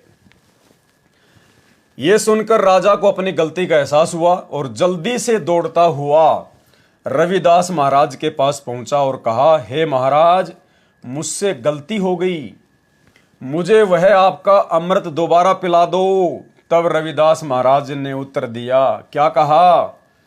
अरे प्याऊं था तब पिया नहीं। जब तुझे पिला रहा था, तू आया था रात को और मैंने तुझे गिलास भर के दिया था, उस समय तो तूने पिया नहीं। प्याऊं था तब पिया नहीं। अरे पीपा, तूने अभिमान किया, अब यह कुंडी खाली हो गई, वो पानी मुल्तान गया। कि वो कोई समय था, कोई संयोग था। अब चाहे तू लाख गिलास पी ले इसी कुंडी में चमड़े के, अब तेरी दिव्य दृष्टि नहीं खुल सकती। उसके बाद पीपा को बड़ी शर्मिंदगी हुई, बड़ा धोखा उसको महसूस हुआ कि मैं तो बहुत बड़ा मौका चूक गया। भाई और बहनों, ठीक आज सतलोक आश्रम से जुड़ी हुई 90% संगत की यही हालत है। 2014 बरवाला कांड के बाद, सतगुरु रामपाल जी परमेश्वर जी के जेल जाने के बाद उनका सत्य मिशन, ये साध संगति चल रही है, जहां से परमात्मा नेक भगत बना रहे हैं, सुयोग्य भगत बना रहे हैं, सतलोक के लिए आत्माएं तैयार कर रहे हैं, गुरु को भगवान मानने वाले आत्मा तैयार कर रहे हैं। यह ट्रेनिंग सेंटर है भक्ति मार्ग का। और बाद में ये लोग रोएंगे, पछताएंगे। आज हम इनसे प्रार्थना कर रहे हैं, विनती कर रहे हैं, हाथ जोड़ रहे हैं। 90% संगत तक संदेशे पहुंचाने के लिए हम लोग सतलोक आश्रम मैनेजमेंट हरियाणा की मार पिटाई खा रहे हैं, गालियां खा रहे हैं, मुकदमे झेल रहे हैं, जेल झेल रहे हैं, लेकिन ये लोग आंखें नहीं खोल रहे। और जब आने वाले समय में इनको पता चलेगा इस बात का कि हां, वास्तव में साध संगतियां सतगुरु रामपाल जी परमेश्वर जी ने ही चलवा रखी थी, ये उनका गुप्त मिशन था, उसके बाद में ये रोएंगे, पछताएंगे, ये साध संगति से जुड़ेंगे, साध संगति के वीडियो देखेंगे दिन रात। लेकिन भाई उस समय फिर क्या होगा? वही होगा जो पीपा जी के साथ हुआ कि प्याऊं था तब पिया नहीं। अरे पीपा, तूने अभिमान किया, अब यह कुंडी खाली हो गई, वो पानी मुल्तान गया। अरे जब सतगुरु रामपाल जी परमेश्वर जी के सतलोक जाने का समय आ जाएगा, उस समय फिर तुम क्या साध संगति के वीडियो देखकर भगत बनोगे? भाई जब परीक्षा सिर पर आ गई और उससे पहले साल भर तक तो तुमने किताब देखी नहीं कभी खोल के, और फालतू की किताबें पढ़ते रहे, नोवेल पढ़ते रहे, कोई फिल्मी किताबें पढ़ते रहे, अश्लील किताबें पढ़ते रहे, और जब एग्जाम आ गया, 2 दिन होए, 4 दिन, उस समय तुम अपने कोर्स की किताबें पढ़ोगे, कभी जिंदगी में पास नहीं हो पाओगे। तो 2014 बरवाला कांड और उसके बाद से तुम्हारे को सतलोक आश्रम मैनेजमेंट हरियाणा के द्वारा ये राजनीति की पुस्तकें पढ़ाई जा रही हैं, आरक्षणबाजी की पुस्तकें पढ़ाई जा रही हैं, गुंडों की सीबीआई जांच वाली पुस्तकें पढ़ाई जा रही हैं, तुम्हारे से स्टेडियम बनवाए जा रहे हैं, तुम्हारे दान का दुरुपयोग करवाया जा रहा है, तुम्हें रक्तदान दे दान में फंसा दिया, आश्रमों में आओ, ज्योति पाठ का पैसा दो, अपने घर पे भाग जाओ, तुम्हारे को झूठा लोभ लालच दे रखा है। और जब समय आएगा, अब उस समय फिर तुम अचानक से साध संगति से जुड़ोगे, साध संगति के वीडियो देखना शुरू करोगे, तो देख लेना, लेकिन तुम उस चीज को प्राप्त नहीं कर पाओगे जिस चीज को पिछले 8 वर्षों से हम सत्सेवक भाई बहन लगातार उसका अमृत पान करते आ रहे हैं, ये एक दिन में समझ में नहीं आता। ये भगवान, तुम सोचो लो भाई, जब सात संगतियां, जब ये क्लियर हो जाएगा कि सात संगति सही है, तो हम तो 1 महीने में सात संगति की वीडियो देखकर संत रामपाल जी को परमात्मा मान लेंगे, भगवान मान लेंगे। फिर तो बहुत पीछे जा चुके होंगे आप लोग, बहुत पीछे, पकड़ने से भी नहीं पकड़ पाओगे। ये मनुष्य जन्म बर्बाद कर चुके होंगे। प्याऊ था तब पिया नहीं, अरे पीपा तूने अभिमान किया, अब यह कुंडी खाली हो गई, वो पानी मुल्तान गया। जो मनुष्य समय रहते परम संत की खोज नहीं करता तथा उनकी आज्ञा अनुसार अपने जीवन को न्योछावर नहीं करता। अब 2014 बरवाला कांड के बाद से संगत तो गुरुदेव की आज्ञाओं पर न्योछावर है ही नहीं भाई। सतगुरु का परिवार और सतगुरु के साथ में 24 घंटे जो सेवादार रहा करते थे आश्रमों में, वो तो पहले भी गुरु जी की आज्ञाओं के विरुद्ध चलते थे, और 2014 के बाद में उन्होंने संगत को भी गुरु जी की आज्ञाओं के विरुद्ध मोड़ दिया। सारे उल्टे कुकर्म करवा दिए। नाम गुरु जी का, पीला पर्चा गुरु जी के नाम का, संदेश गुरु जी के नाम का, और सारे उल्टे काम काल प्रेरणा से। तो भाई फिर बात बनेगी नहीं, ये न्योछावर होने में नहीं आता। जो मनुष्य समय रहते परम संत की खोज नहीं करता तथा उनकी आज्ञा अनुसार अपने जीवन को न्योछावर नहीं करता, वह अपना अभिमान नहीं त्यागता, वह मनुष्य अपना जीवन व्यर्थ कर जाता है। परमात्मा प्राप्ति के मार्ग में अभिमान सबसे बड़ी दीवार है। गुरुदेव कहते हैं, आधीनी के पास है पूर्ण ब्रह्म दयाल, यानी जो भगत आधीन है, विनम्र है, दास है, कैसे उसके पास में सतगुरु है, उसके पास में दीन दयाल है। आधीनी के पास है पूर्ण ब्रह्म दयाल, और मान बड़ाई मारियो बेअदबी सिरकाल। जो आदमी मान बड़ाई में फूला फूला फिरता है ना, अहंकार में, अभिमान में, भगतों को गालियां देता है, भगतों के साथ में मारपीट करता है, कहते वो तो बेअदबी कर रहा है। और ऐसे बेअदबी इंसान के सिर पर तो काल बैठा होता है, काल। कबीर साहिब जी ने कहा है, लेने को हरि नाम है और देने को अनुदान। अगर इस संसार में लेने को कोई चीज है तो परमात्मा का नाम है, और देने को अनुदान, और तैरने को है दीनता, और डूबन को अभिमान। अगर डूबना है तो अभिमान कर लो, घमंड कर लो, बस सारा काम खराब हो जाएगा। अभिमानी व्यक्ति तो अपने व्यक्तित्व को चमकाने के लिए, जो वह खुद नहीं है, और लोगों को कुछ और दिखाने के लिए अपना चरित्र, अपनी छवि दुनिया में बढ़ा चढ़ाकर दिखाने के लिए सारा दिन मंथन और चिंतन करता रहता है, परंतु उसके हाथ कुछ नहीं लगता। वह सारा दिन पशु की तरह भटकता है और पूरा जीवन व्यर्थ करके चला जाता है। गुरु महाराज से नाम उपदेश लेने के बाद भी लोग चुगली, निंदा, रिश्वतखोरी के घिनौने कर्मों को अंजाम देते हैं। क्या लिखवाया परमात्मा ने कि गुरु महाराज से उपदेश लेने के बाद भी, कौन गुरु महाराज? सतगुरु रामपाल जी भगवान।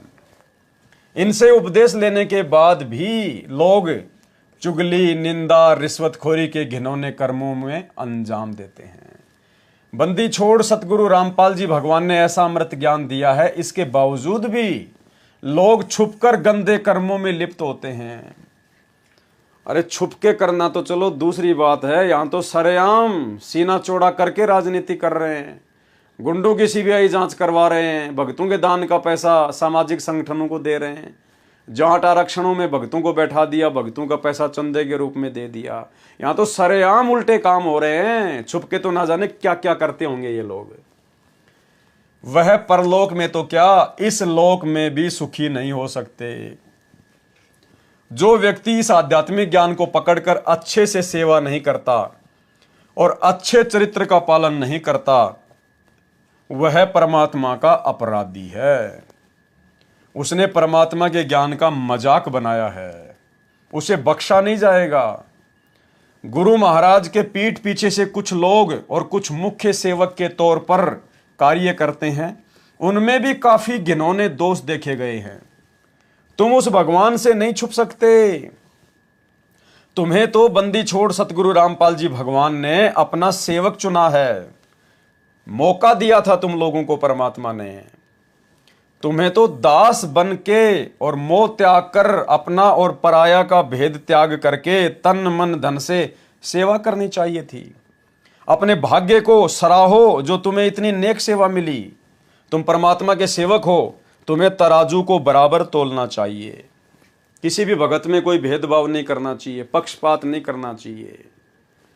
जो अच्छे भगत हैं उनके नाम के तो पीले पर्चे निकाल देते हैं कि गुरुद्रोही घोषित हो गए, और जो भगतों की बच्चियों को बैला फुसला कर ले जाते हैं, उनसे शादियां कर लेते हैं, खुद शादीशुदा होने के बावजूद भी।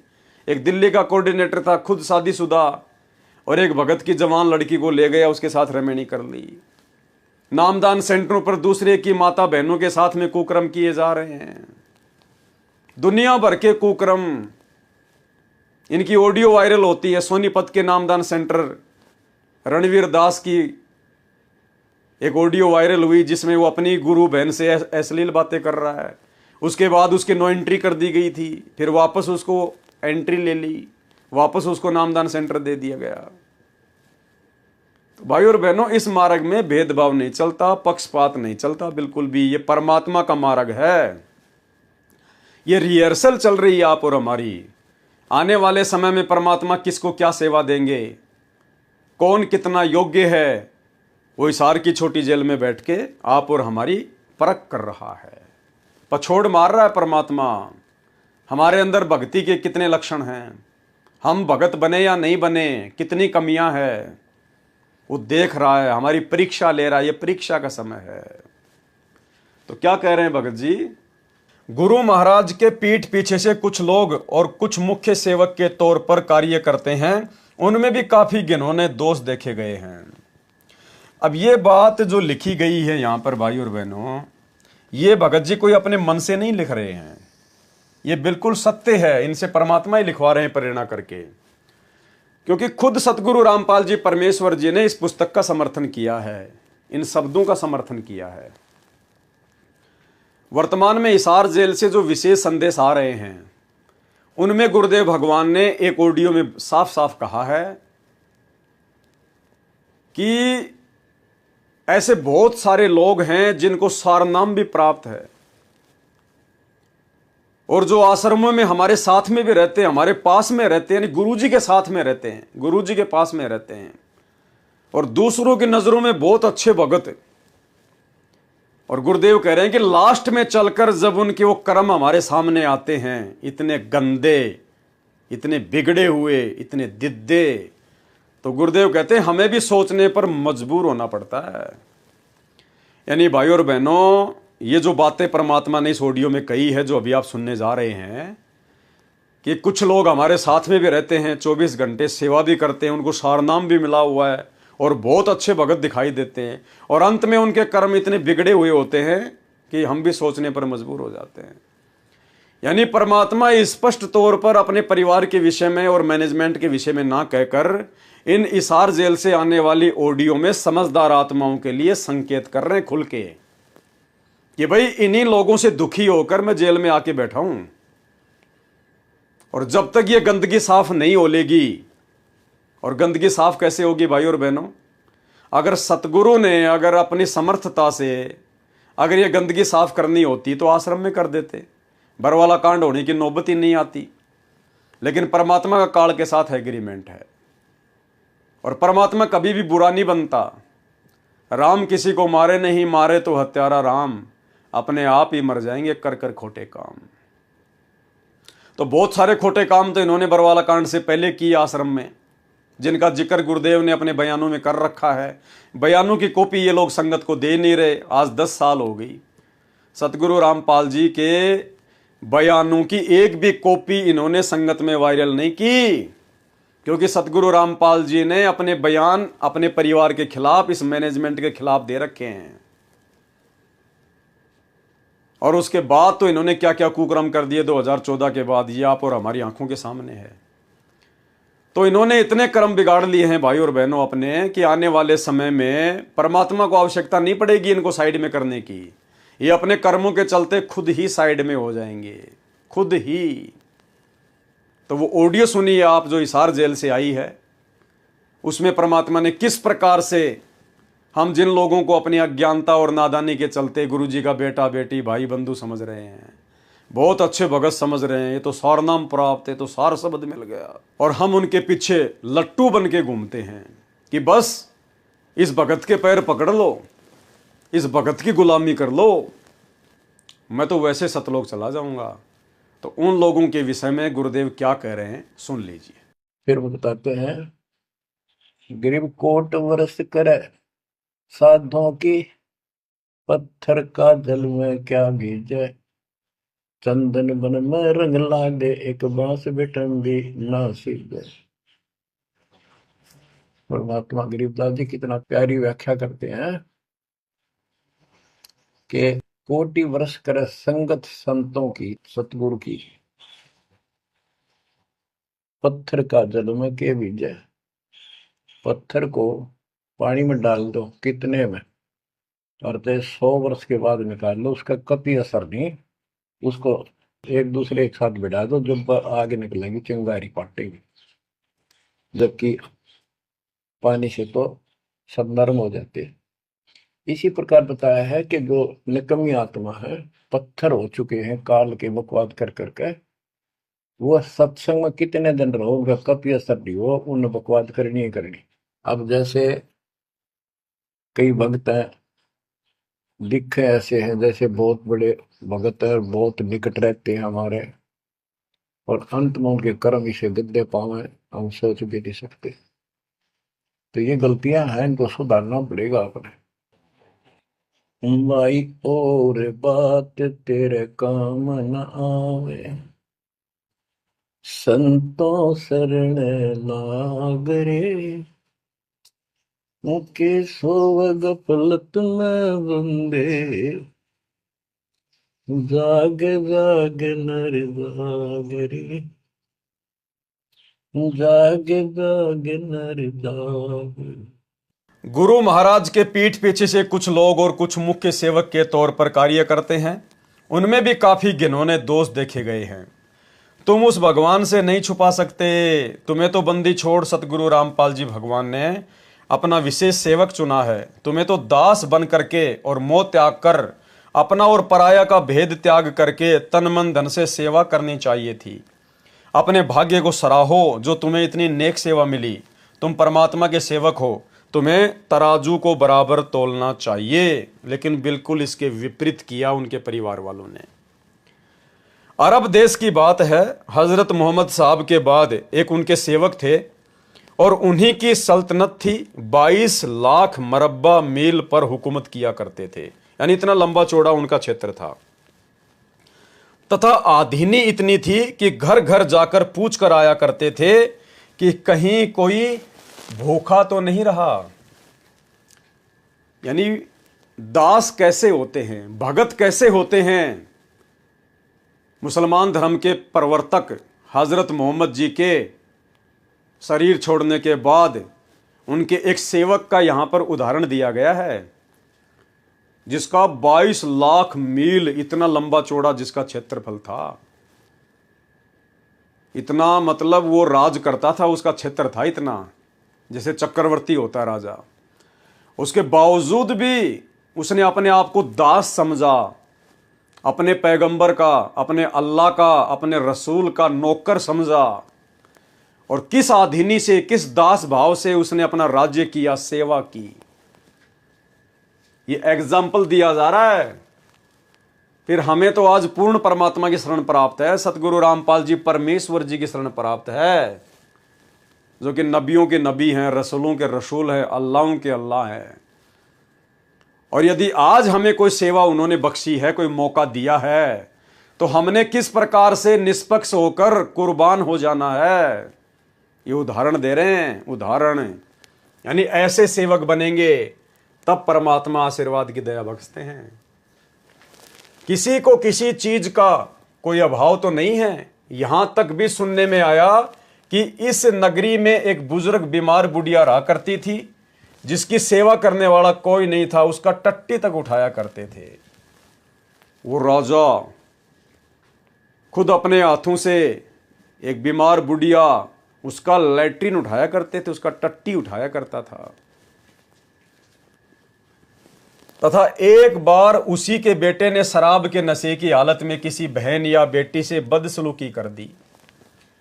एक बार उस राजा के बेटे ने शराब के नशे में और पर्जा में किसी बहन या बेटी के साथ में बदसलूकी कर दी,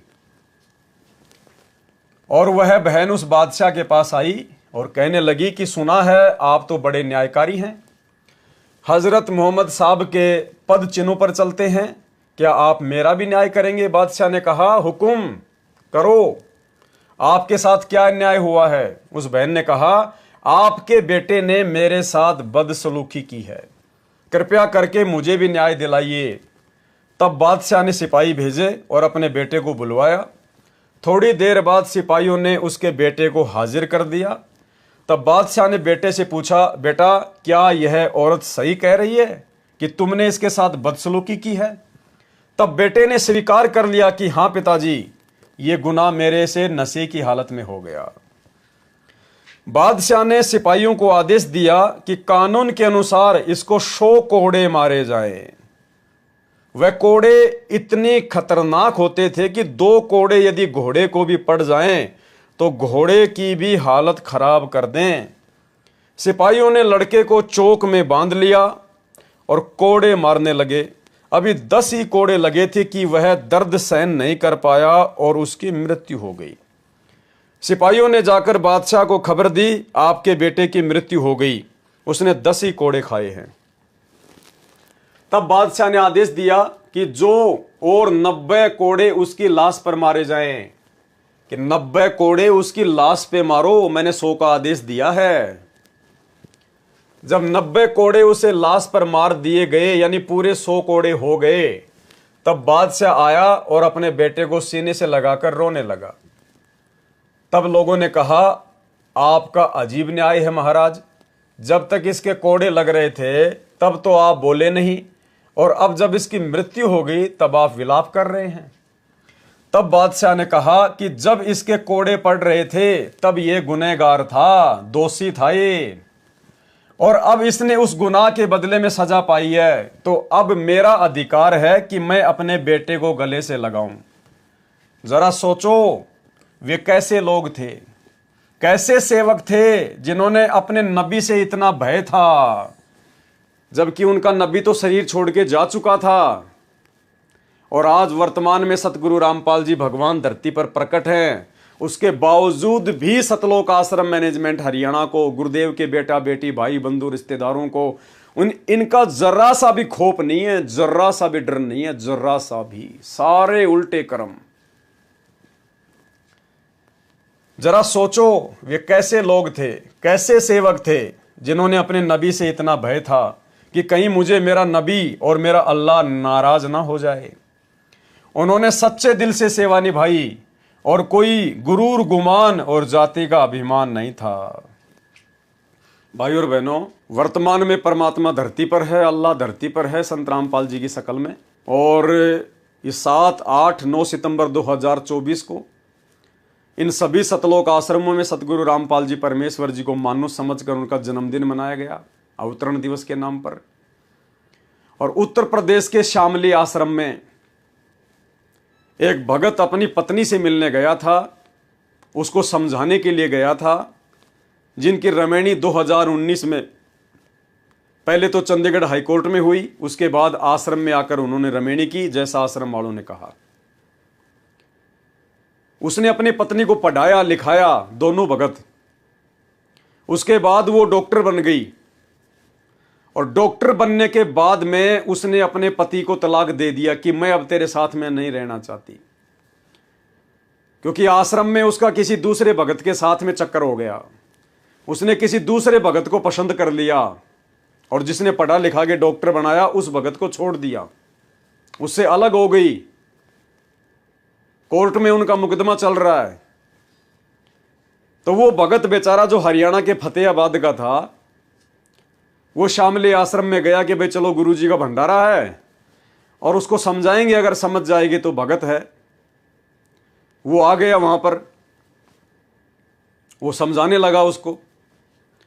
उसकी पत्नी का पहले से ही आश्रम वालों के साथ में संपर्क पूरी तरह से, और जो शामली आश्रम का संचालक है देशराज मान, जो कि सतलोक आश्रम वालों का वर्ल्ड कोऑर्डिनेटर है, एक नंबर का गुंडा आदमी है, शकल से भी और आचरण से भी।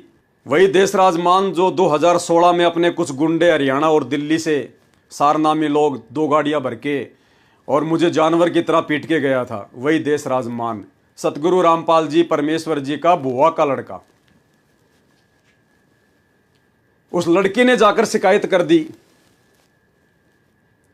तो देशराज और 15-20 लोग आश्रम वाले मुख्य सेवादार उस भगत को एक कमरे में ले गए अंदर और 2 से 3 घंटे तक उस भगत के साथ में जबरदस्त मार पिटाई करी। उसको पट्टों से मारा, डंडों से मारा, और देशराज एक छोटी सी पिस्तौल रखता अपने साथ में। प्रहलाद भगत ने तो कभी डंडा भी नहीं उठाया, और ये संत रामपाल जी के भगत होकर पिस्तौल रखते हैं। ये तो पहचान होती है गुंडों की, बदमाश लोगों की, ये तो पहचान होती है। उस भगत की कनपट्टी पे वो बंदूक रख दी और कोरे कागज पर साइन करवाए और धमकी दी कि हरियाणा छोड़ के भाग जाना, अगर दोबारा दिखाई देगा तो जान से मार देंगे। उसके बाद उस भगत ने FIR करवाई, रिपोर्ट करवाई, अपना मेडिकल करवाया, काफ़ी चोटें उसको लगी हुई है बेचारे को, सारे कागज उसने व्हाट्सएप पे डाले हैं, FIR भी हो गई। पुलिस प्रशासन भी शायद उसके साथ में जाके मौका मुआयना करके आया था। एक छोटा सा वीडियो उस भगत का दिखा देते हैं आपको। तहसील शामली झंझाना थाने के गांव बैदखेड़ी में स्थित सतलोक आश्रम में आज एक युवक की कमरे में बंद करके घंटों पिटाई किए जाने का आरोप है। पीड़ित का कहना है कि पिस्टल दिखाकर पत्नी को छोड़ने और शामली छोड़कर भाग जाने और आश्रम में कोई पिटाई न किए जाने के बारे में लिखवाकर जबरदस्ती हस्ताक्षर कराए गए हैं। हरियाणा के फतेहाबाद के मूल निवासी और शामली के हाल निवासी अजय कुमार पुत्र प्रेमचंद ने बताया कि वह सतलोक आश्रम का समर्थक है और 2019 में उसकी शादी चंडीगढ़ हाई कोर्ट में होने के बाद फिर इसी आश्रम में हुई थी। अब पति पत्नी के बीच विवाद चल रहा है जो कोर्ट में विचाराधीन है। इधर बेदखेड़ी सतलोक आश्रम में आज 3 दिवसीय कार्यक्रम का पहला दिन था। इस कार्यक्रम में अजय कुमार और उसकी पत्नी भी मौजूद थे। अजय कुमार का आरोप है कि आश्रम के कुछ ठेकेदारों ने गुंडई दिखाते हुए एक कमरे में ले जाकर उसके साथ मारपीट की और पिस्तौल दिखाकर कोरे कागज पर दस्तखत ही नहीं कराए बल्कि पत्नी को छोड़कर हरियाणा भाग जाने तथा आश्रम में कोई मार पिटाई न किए जाने को भी लिखवाया गया। बाद में पुलिस को लिखित सूचना दी गई। तहरीर में आश्रम के प्रबंधक देशराज और प्रबंध कमेटी के सदस्य हरदेश दास, थाना भवन का शिवम तथा मेहता सेवादार को आरोपी बनाया गया है। हरदेश दास ने बताया कि यह आश्रम में गलत तरीके से वीडियो बना रहा था और किसी महिला के साथ छेड़छाड़ की घटना बताई गई है। हरदोष ने आरोप निराधार बताते हुए पति पत्नी के विवाद में कुछ नहीं बताया और इसके अलावा हरदेश ने कोई बाइट देने से भी इनकार किया है। थाना प्रभारी निरीक्षक ने बताया कि पति पत्नी का विवाद कोर्ट में चल रहा है। आश्रम में मार पिटाई की सूचना मिली है, मेडिकल कराकर जांच पड़ताल की जा रही है। ऊन तहसील शामली से सनी सैनी की रिपोर्ट।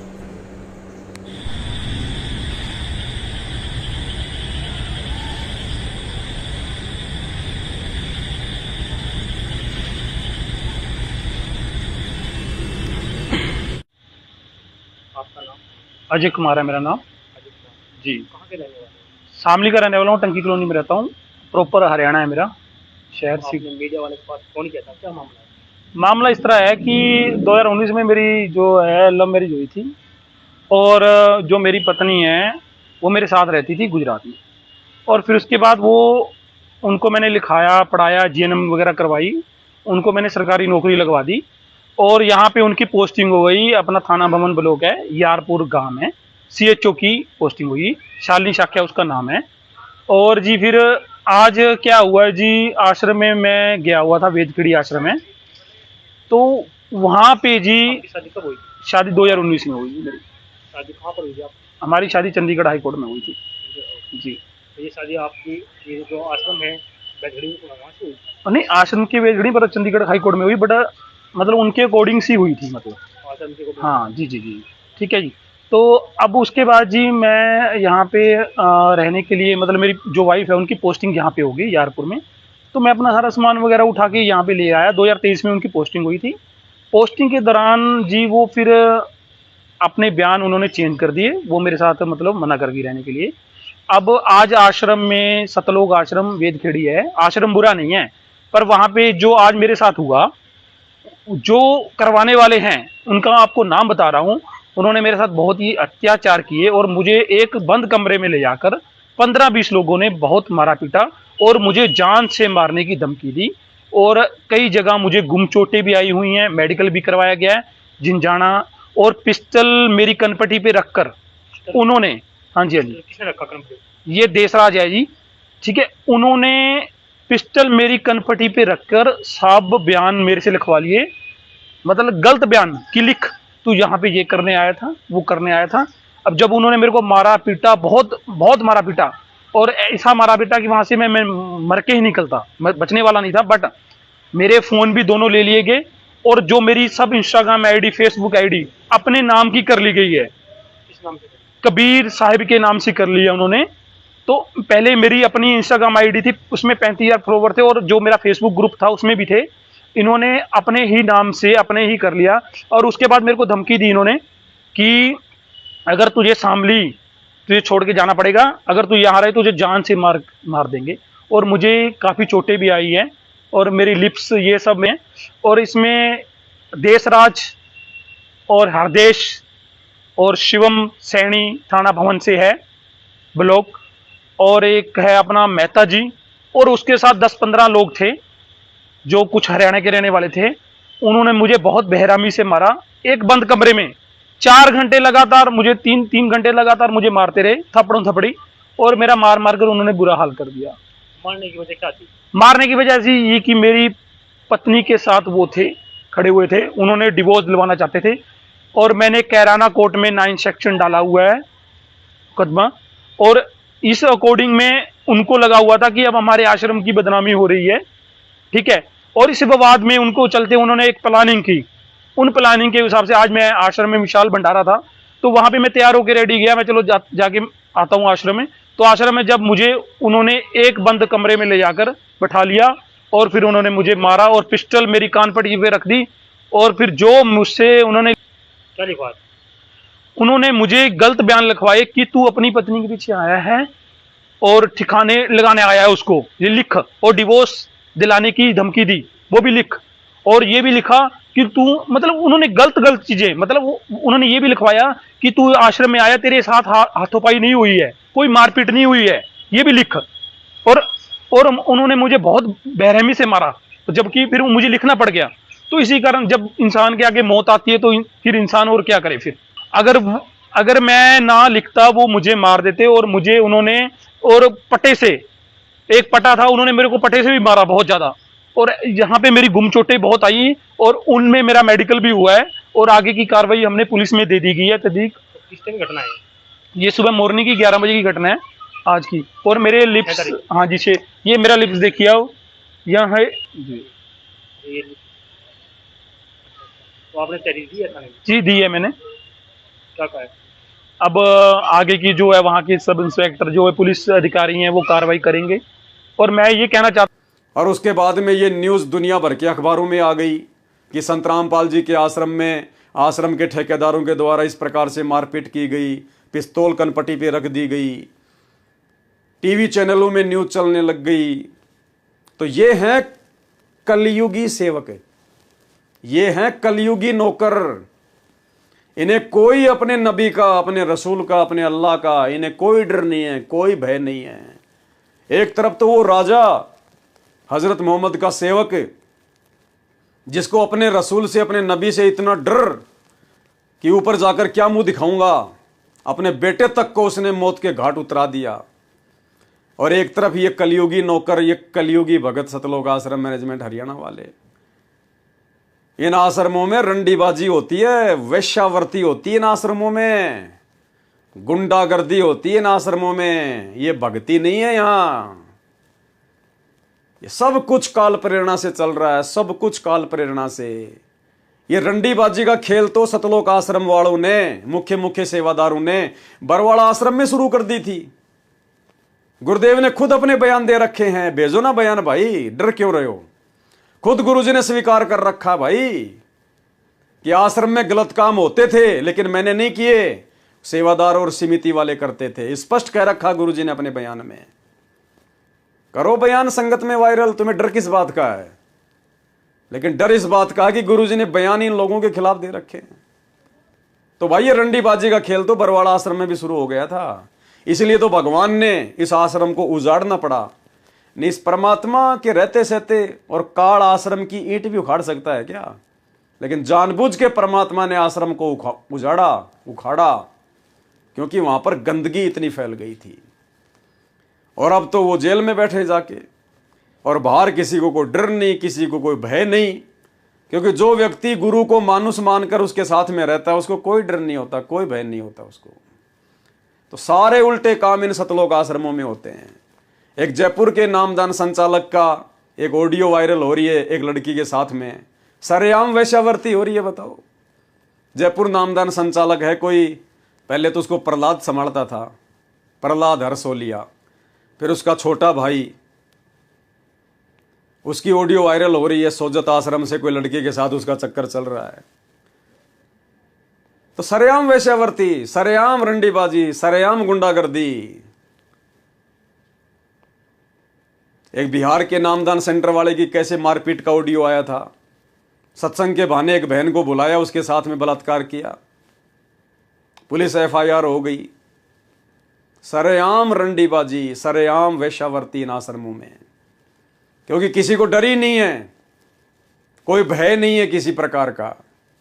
इनको लगता है संत रामपाल जी पे डबल उम्र कैद की सजा है, और वो तो जेल से बाहर आने नहीं, क्योंकि जो गुरु को मानुष मानता है वो तो यही सोचेगा। और बाहर हमने धार्मिक धंधा सेट कर ही लिया, आश्रम खोल ही लिए। संगत मूर्ख है, नादान है, नए नए लोग जुड़ते जाएंगे। अगर कोई पुराने लोग समझ भी जाएं, अगर हट भी जाएंगे, तो नए नए तो जुड़ ही रहे हैं, इनका काम तो चल ही रहा है। तो भाई और बहनों, दास क्या होते, सेवक क्या होते, भगत क्या होते हैं, भक्ति क्या होती है, नियम मर्यादा क्या है, ये इस पुस्तक के माध्यम से समझाया जा रहा है।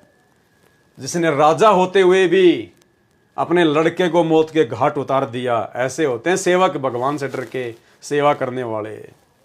और आने वाले समय में ये परमात्मा सतगुरु रामपाल जी इस देश की शासन व्यवस्था ऐसे ही नेक नीति वाले भक्तों के हाथों में सौंपेंगे। वर्तमान में जो उनका परिवार है, उनके बेटा बेटी, भाई बंधु, रिश्तेदार, ये कोऑर्डिनेटर, इन गुंडों के हाथों में परमात्मा ये शासन व्यवस्था नहीं देंगे। इन गुंडों का तो नामो निशान भी नहीं मिलेगा संत रामपाल जी जब बाहर आएंगे उस समय। 2028 युग परिवर्तन का समय है, 4 साल हैं। 4 साल में तो इन लोगों की हालत ऐसी हो जाएगी जैसे गधे के सिर से सींग गायब हो जाते हैं, क्योंकि इन्होंने अपने कर्म हद से ज्यादा बिगाड़ लिए। संत रामपाल जी महाराज के हम सब उन्मति हैं, यानी हम उनके ऋणी हैं। संत रामपाल जी महाराज के हम सब उम्मती हैं। हमारा व्यवहार शीशे जैसा साफ होना चाहिए। सतगुरु से हम कुछ छुपा नहीं सकते। अगर कोई छुपा रहा है, अपने आप में शाना बन रहा है, वो दुनिया का सबसे महामूर्ख आदमी है। हमारा व्यवहार शीशे जैसा साफ होना चाहिए। यदि हम दगाबाज हैं तो हम अपना नहीं, परमात्मा का अपमान कर रहे हैं। यानी मर्यादा तोड़कर यदि हम कोई गफलत कर रहे हैं तो हम अपना नहीं, अपने गुरुजी की बेइज्जती कर रहे हैं, अपने गुरुजी का अपमान कर रहे हैं। क्योंकि हमारी अपनी कोई पहचान नहीं है।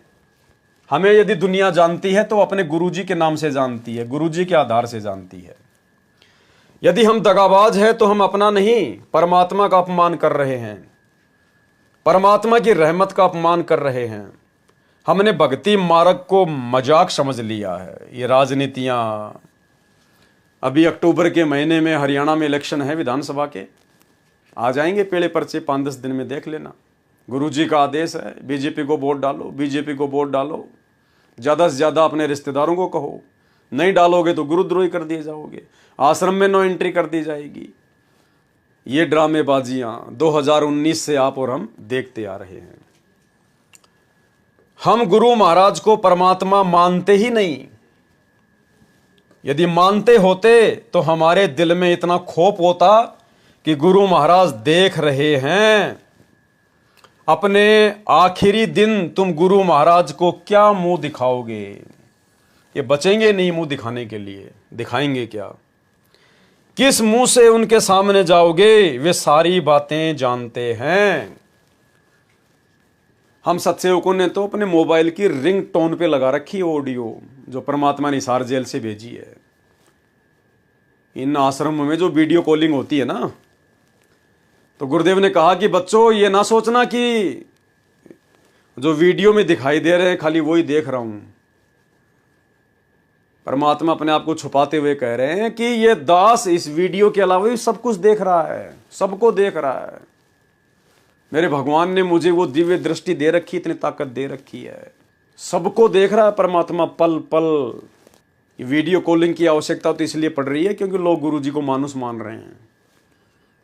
जो गुरु को मानुस मानेगा तो गुरु भी वैसी हरकत करेगा, और जो गुरु को शब्द रूप में मान लेगा तो परमात्मा फिर भगत के साथ शब्द रूप में रहता है।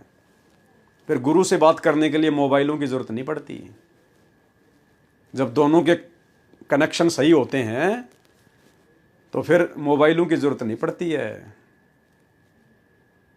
परमात्मा कहते हैं शब्द निवास आकाशवाणी यो सतगुरु का रूप है। तो एक छोटा सा ऑडियो जो इन आश्रमों में वीडियो कॉल आती है और गुरुदेव क्या कह रहे हैं, उसके बाद आपको समझ में आ जाना चाहिए कि ये अंतर्यामी परमात्मा है, इनसे कुछ भी छुपा हुआ नहीं है। ये दिव्य दृष्टा है जो दुनिया को दिव्य दृष्टि देता है। ये सर्व ब्रह्मांडों को देख रहा है, सर्व जीवों को देख रहा है, सबके कर्मों को देख रहा है। इनसे कुछ भी छुपा हुआ नहीं है, ये सबके घट में बैठा हुआ है। और इनका भी डर नहीं है, लोगों को इनका भी डर नहीं है। सारे उल्टे काम किए जा रहे हैं उसके बावजूद भी। सुनिए ऑडियो। आशीर्वाद है मेरे बच्चों, सारे दिखाई देते हो, और अगर कैमरे से ना देखूं तो वैसे भी देख सकता हूं मेरे बच्चे। इतनी ताकत दे दी है मेरे बंदी छोड़ने मेरे को। आप चिंता ना करो, जैसे सूर्य सबके साथ होता है ऐसे भगवान और दास को अपने साथ समझना। हम रोज नित्य नियम में पाठ करते हैं, चेला अथवा उपासक होई गुरु सन्मुख ले झूठ संजोई। कि चाहे चेला हो चाहे उपासक हो, चेला वो होता है जो घर परिवार को छोड़ के अपने गुरु जी के साथ रह के भक्ति करता है। उपासक वो होता है जो बाल बच्चों के साथ अपने घर पे रह के भक्ति करता है। कहते चेला अथवा उपासक होई और गुरु सन्मुख ले झूठ संजोई। और गुरु जी के सामने झूठ बोलता है, छल कपट करता है, दगा करता है मानुस मान के। निश्चय नरक पड़े सिस सोही वेद पुराण बाके सब कोई। कि वेद पुराण भी यही कहते हैं कि ऐसा चेला, ऐसा उपासक, ऐसा भगत जो गुरु को मानुस मानता है और भक्ति मार्ग पर गफलत करता है, वो निश्चित तौर पर नरक में पड़ेगा। सन्मुख गुरु की आज्ञाधार है। गुरु जी के सामने तो हाँ गुरु जी बिल्कुल सही बात है, गुरु जी बिल्कुल सही गुरु जी, और पीछे ते सकल निवारे, और उनके पीछे से सारे उल्टे काम। जब आश्रम में गुरु जी के सत्संग सुनते थे तो हाँ गुरु जी बिल्कुल सही है गुरु जी, बिल्कुल सही है गुरु जी, और आज उनके जेल जाते ही उनके परिवार के द्वारा, इन कोऑर्डिनेटरों के द्वारा सारे उल्टे काम, और पीछे ते सकल निवारे, उनके पीछे से सारे उल्टे काम। गंदी राजनीति, भक्तों की मर्यादा तोड़वा दी। 100 शिष्य घोर नरक में पड़ी, ऐसा नालायक शिष्य तो नरक में पड़ेगा। यानी भगत होने के बावजूद भगत होने के बावजूद जो व्यक्ति इस प्रकार का आचरण करता है वो नरक में पड़ेगा निश्चित तौर पर। और रुधिर राद पीवे नहीं तरे है, रुधिर खून पिएगा, मवाद पिएगा, फिर कभी पार नहीं हो पाएगा। फिर इस बात को हृदय में क्यों नहीं बसाते भाई? ये बातें जो परमात्मा ने हमें बोल रखी हैं, इतना समझाया, इतना ज्ञान दिया, ये बातें हमारे दिल में क्यों नहीं समा रही हैं? क्योंकि गुरु को मानुस मानने वाला व्यक्ति कभी इन बातों पर ध्यान देगा ही नहीं। उसके दिमाग में ये बातें कभी सेट होंगी नहीं, उसकी बुद्धि कभी खुली ही नहीं सकती। जो गुरु को मानुस मानता है उसके दिलो दिमाग में ये बातें कभी सेट नहीं होती। फिर इस बात को हृदय में क्यों नहीं बसाते? परमात्मा कहते हैं गुरु भगता मम आत्म सोई वाके हृदय रहूं समोई। अगर कोई ये मानता है कि संत रामपाल जी के अलावा भी कोई परमात्मा है, जैसे 90% संगत दाढ़ी मूंछ वाली कबीर जी की नकली फोटो को परमात्मा मानती है, भगवान मानती है। तो भगत जी समझाना चाह रहे हैं परमात्मा की वाणी का हवाला देकर कि वो तुम्हारी दाढ़ी मूंछ वाला भगवान भी यही कह रहा है कि गुरु भगता, यानी जो गुरु का भगत है, मम आत्म सोई, वो मेरी असली आत्मा है और उसी के हृदय में रहूं समोई, मैं उसी के हृदय में समाया रहूंगा। जो गुरु जी के प्रति वफादार है, परमात्मा कहते हैं मैं भी उसी का साथ दूंगा।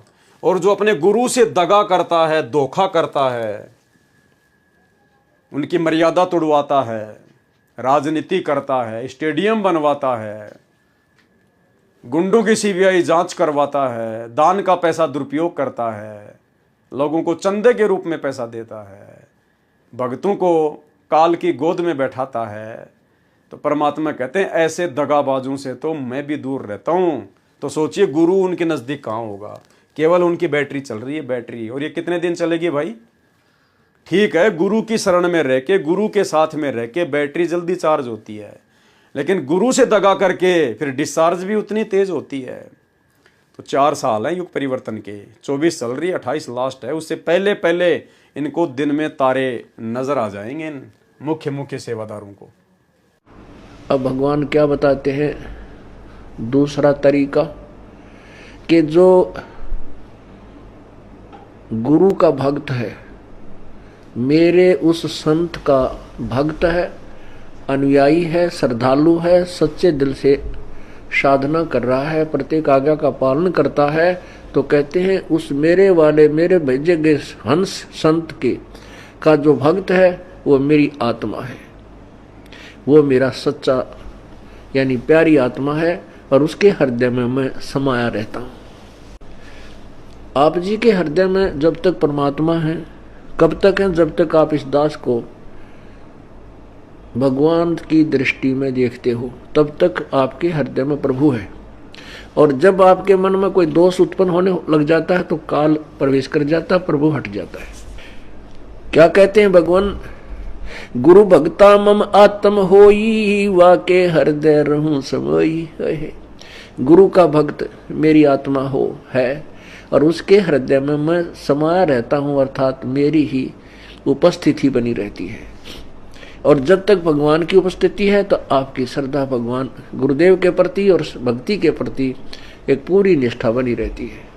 जो ही आपके हृदय में कोई दोष आता है प्रभु गुरु जी के प्रति, चाहे किसी प्रकार से, चाहे प्रत्यक्ष या अप्रत्यक्ष, परमात्मा आपसे दूर हो जाता है। ऑटोमेटिक सिस्टम है। तो उसमें आपके विचारों में परिवर्तन, ये दास पहले आपको आज जो पुण्यात्मा, जब तक आपके हृदय में परमात्मा समाये है तब तक ये दास आपको क्या दिखता है ये तो आपको मालूम है, दास नहीं कहना चाहता। और जब आपके हृदय में काल समा जाएगा ये दास आपको दुष्ट दिखाई देगा। दास वही है, पहले भी वही था और बाद में भी वही है और आगे भी ऐसा ही रहेगा। जो गुरु का भगत है, गुरु को परमात्मा मानता है और गुरु महाराज के ऊपर न्योछावर है, परमात्मा कहते हैं वही मेरी नेक आत्मा है। गुरु भगता मम आत्म सोई, और वाके हृदय रहूं समोई, और मैं उसके हृदय में हमेशा वास करता हूं। यह गुरु महाराज की बड़ाई है कि उन्होंने हम पापियों को चुन लिया और हमें अपनी शरण में लिया। हमारे पास कुछ भी नहीं है, हम इतने काल के अधीन जीव हैं, हमें हमारी मर्जी के अनुसार न तो जन्म दिया जाता है और न ही मृत्यु। हमें एक दिन पहले भी नहीं पता होता कि अगले दिन हमारे साथ क्या होगा। बस एक दौड़ है जो चली जा रही है। इस दौड़ में सतगुरु रामपाल जी ने हमारा हाथ पकड़ लिया।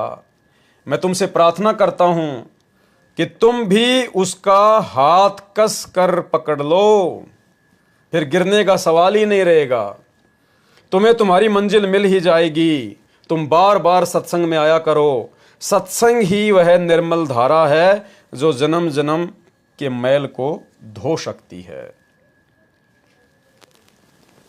कबीर साहिब जी ने कहा है, कबीरा इंद्र की घड़ी, इंद्र की एक घड़ी और कुआ 12 मास, सत्संग की आधी घड़ी और सुमरन वर्ष 50।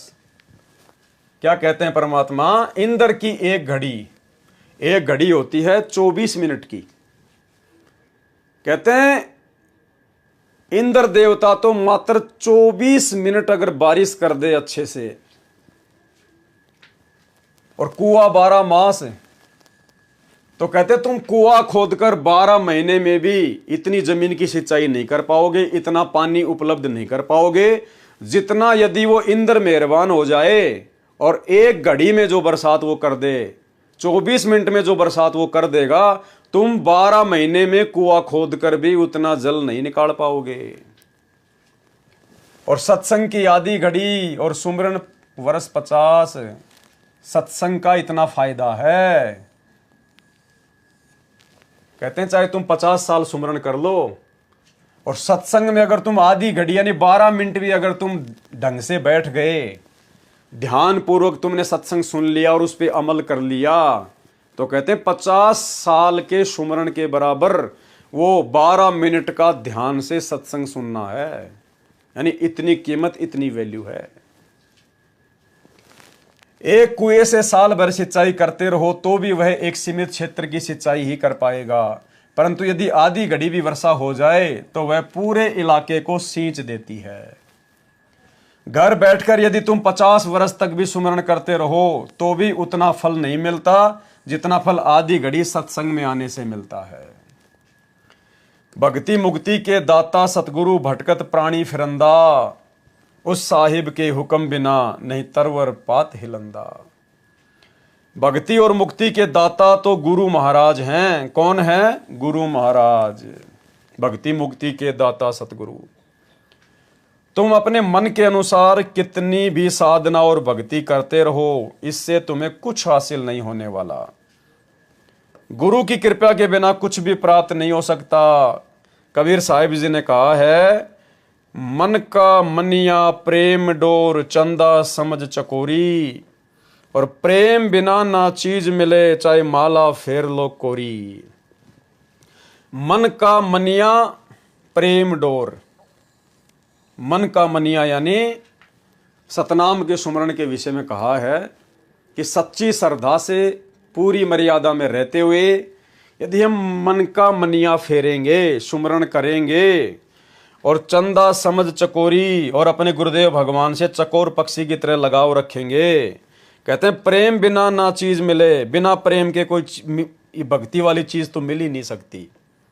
चाहे माला फेर लो कोरी, चाहे कितनी माला फेर लो, कितनी भक्ति कर लो, अगर आपका प्रेम अपने गुरुदेव भगवान में नहीं है तो आपको वो वस्तु कभी भी प्राप्त नहीं हो सकती, चाहे कितने वर्ष साधना कर लो। परमात्मा कहते हैं बिना प्रेम पावे नहीं, चाहे करोड़ समाधि लाओ। तो सतगुरु में प्रेम कब उपजेगा? जब हम सतगुरु को परमात्मा की दृष्टि से देखेंगे। भाई जब हम पतिव्रता पद पर आएंगे तभी तो हमारे अंदर वो प्रेम उपजेगा।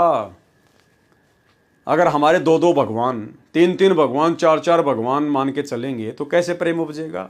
एक औरत के 4 पति हों, 2 पति हों, तो कैसे वो सबको समान रूप से प्यार करेगी? कर ही नहीं सकती। तो संगत दाढ़ी मूछ वाले कबीर जी की फोटो को भी भगवान मान रही है, संत रामपाल जी को भी अपना गुरु मान रही है, दादा गुरु जी की फोटो भी रखी है दरबार में, पंडित चितानंद जी की फोटो रखी है, गरीबदास जी की रखी है। तो हम तो द्रौपदी बन के घूम रहे हैं, हमारे तो 5-5 पति हैं, प्रेम कहाँ से उपजेगा? तो ये दया भी साध संगत से जुड़े हुए भाई बहनों के ऊपर परमात्मा ने बख्शी है। आज सतगुरु से यदि किसी का असली प्रेम है, असली लगाव है, तो केवल साध संगति से जुड़े हुए भाई बहनों का है। यदि गुरु महाराज से प्रेम ही नहीं, उनसे लगाव ही नहीं, तो फिर तुम्हारी भक्ति उधारी है, अधूरी है। प्रेम बिना भगत नहीं बन सकते, प्रेम बिना भगत के लक्षण नहीं प्राप्त हो सकते। दया गरीबी बंदगी सुमता सील करार, ये लक्षण है भगत के, कहे कबीर विचार। और ये सारी बातें बंदी छोड़ सतगुरु रामपाल जी भगवान के अतिरिक्त और कोई नहीं समझा सकता। यानी जो ज्ञान गुरुदेव भगवान ने दे दिया, अब उसके अलावा कुछ भी बाकी नहीं है भगत बनने के लिए। और अगर अब भी किसी के समझ में ये बातें नहीं आई है, नहीं आ रही है, तो फिर दूसरा कोई रास्ता नहीं है। वही पूर्ण पुरुष हैं, वही पूर्ण परमात्मा हैं, वही आदि पुरुष हैं जिन्होंने सब खंड ब्रह्मांड की रचना की। जो ऐसे गुरु को छोड़कर अन्य उपासना में सम्मिलित रहता है तथा सतगुरु के गुण बुलाकर अपनी मौज में मस्त रहता है, वह तो यमदूतों की खुराक है।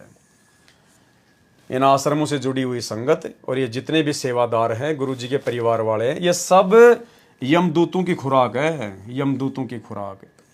क्योंकि इनमें से कोई भी अपने गुरु को परमात्मा नहीं मानता। सिर पर हाथ धर्यो सतगुरु ने, तोड़ दिया सब भ्रम का जाड़ा। ऐसे गुरु तज करे आन उपासत, सो नर नरक पड़े तत्काला। गुरु को छोड़ गैर गुण गावे, आन बजे उसका मुंह काला। यानी सिर पर हाथ धर्यो सतगुरु ने, तोड़ दिया सब भ्रम का जाड़ा। सतगुरु ने आशीर्वाद दिया, सिर पर हाथ रखा, अपना तत्व ज्ञान दिया, सारी शंकाओं का समाधान कर दिया, सारे भ्रम का नाश कर दिया। ऐसे गुरु तज करे आन उपासत, जो ऐसे गुरु को छोड़कर और दूसरों की उपासना करता है, दूसरों के कहने पर ज्यादा चलता है। गुरु को तजे भजे जो आना, आता पशुओं को फोकट ज्ञाना। आज ये 90% संगत जो सतलोक आश्रमों से जुड़ी हुई है, ये अपने गुरुजी को छोड़कर गुरुजी के परिवार को महत्व दे रही है, उनकी बेबुनियादी और मनमाने आचरण वाली बातों को महत्व दे रही है, उनके कुकर्मों में उनका सहयोग कर रही है, आर्थिक रूप से, शारीरिक रूप से। तो क्या कहते हैं यहां पर कि गुरु को तज करे आन उपासत, सो नर नरक पड़े तत्काला। वो फिर नरक में जाएगा, चाहे कितना बड़ा भगत है। गुरु को छोड़ गैर गुण गावे, ये तो राजनेताओं के गुण गाते फिर रहे हैं अपने सतगुरु को छोड़कर, आश्रम वाले। और आन बजे उसका मुंह काड़ा, इनका तो मुंह काड़ा होगा अंत में। आज तक सनातन धर्म में हजारों लाखों ऋषि मुनि हुए, परंतु किसी ने भी इतना निर्णायक ज्ञान नहीं दिया, क्योंकि वे स्वयं भी तत्व ज्ञान से परिचित नहीं थे। बंदी छोड़ सतगुरु रामपाल जी भगवान ने हम नादान जीवों पर दया करी है। इस सतगुरु महाराज के जितने भी गुण गाए जाएं वे कम हैं। जितने भी गुण गाए जाएं परमात्मा के, जो उपकार इन्होंने आप और हमारे ऊपर कर दिया है, तो कहते हैं जितने भी गुण गाए जाएं वे कम हैं। अभी भी वक्त है, अभी भी समय है, नादान संगत को समझाया जा रहा है, अभी भी वक्त है। बंदी छोड़ सतगुरु रामपाल जी भगवान के चरणों में गिर जाओ, नहीं तो 21 ब्रह्मांड में कहीं और कोई ठिकाना नहीं है।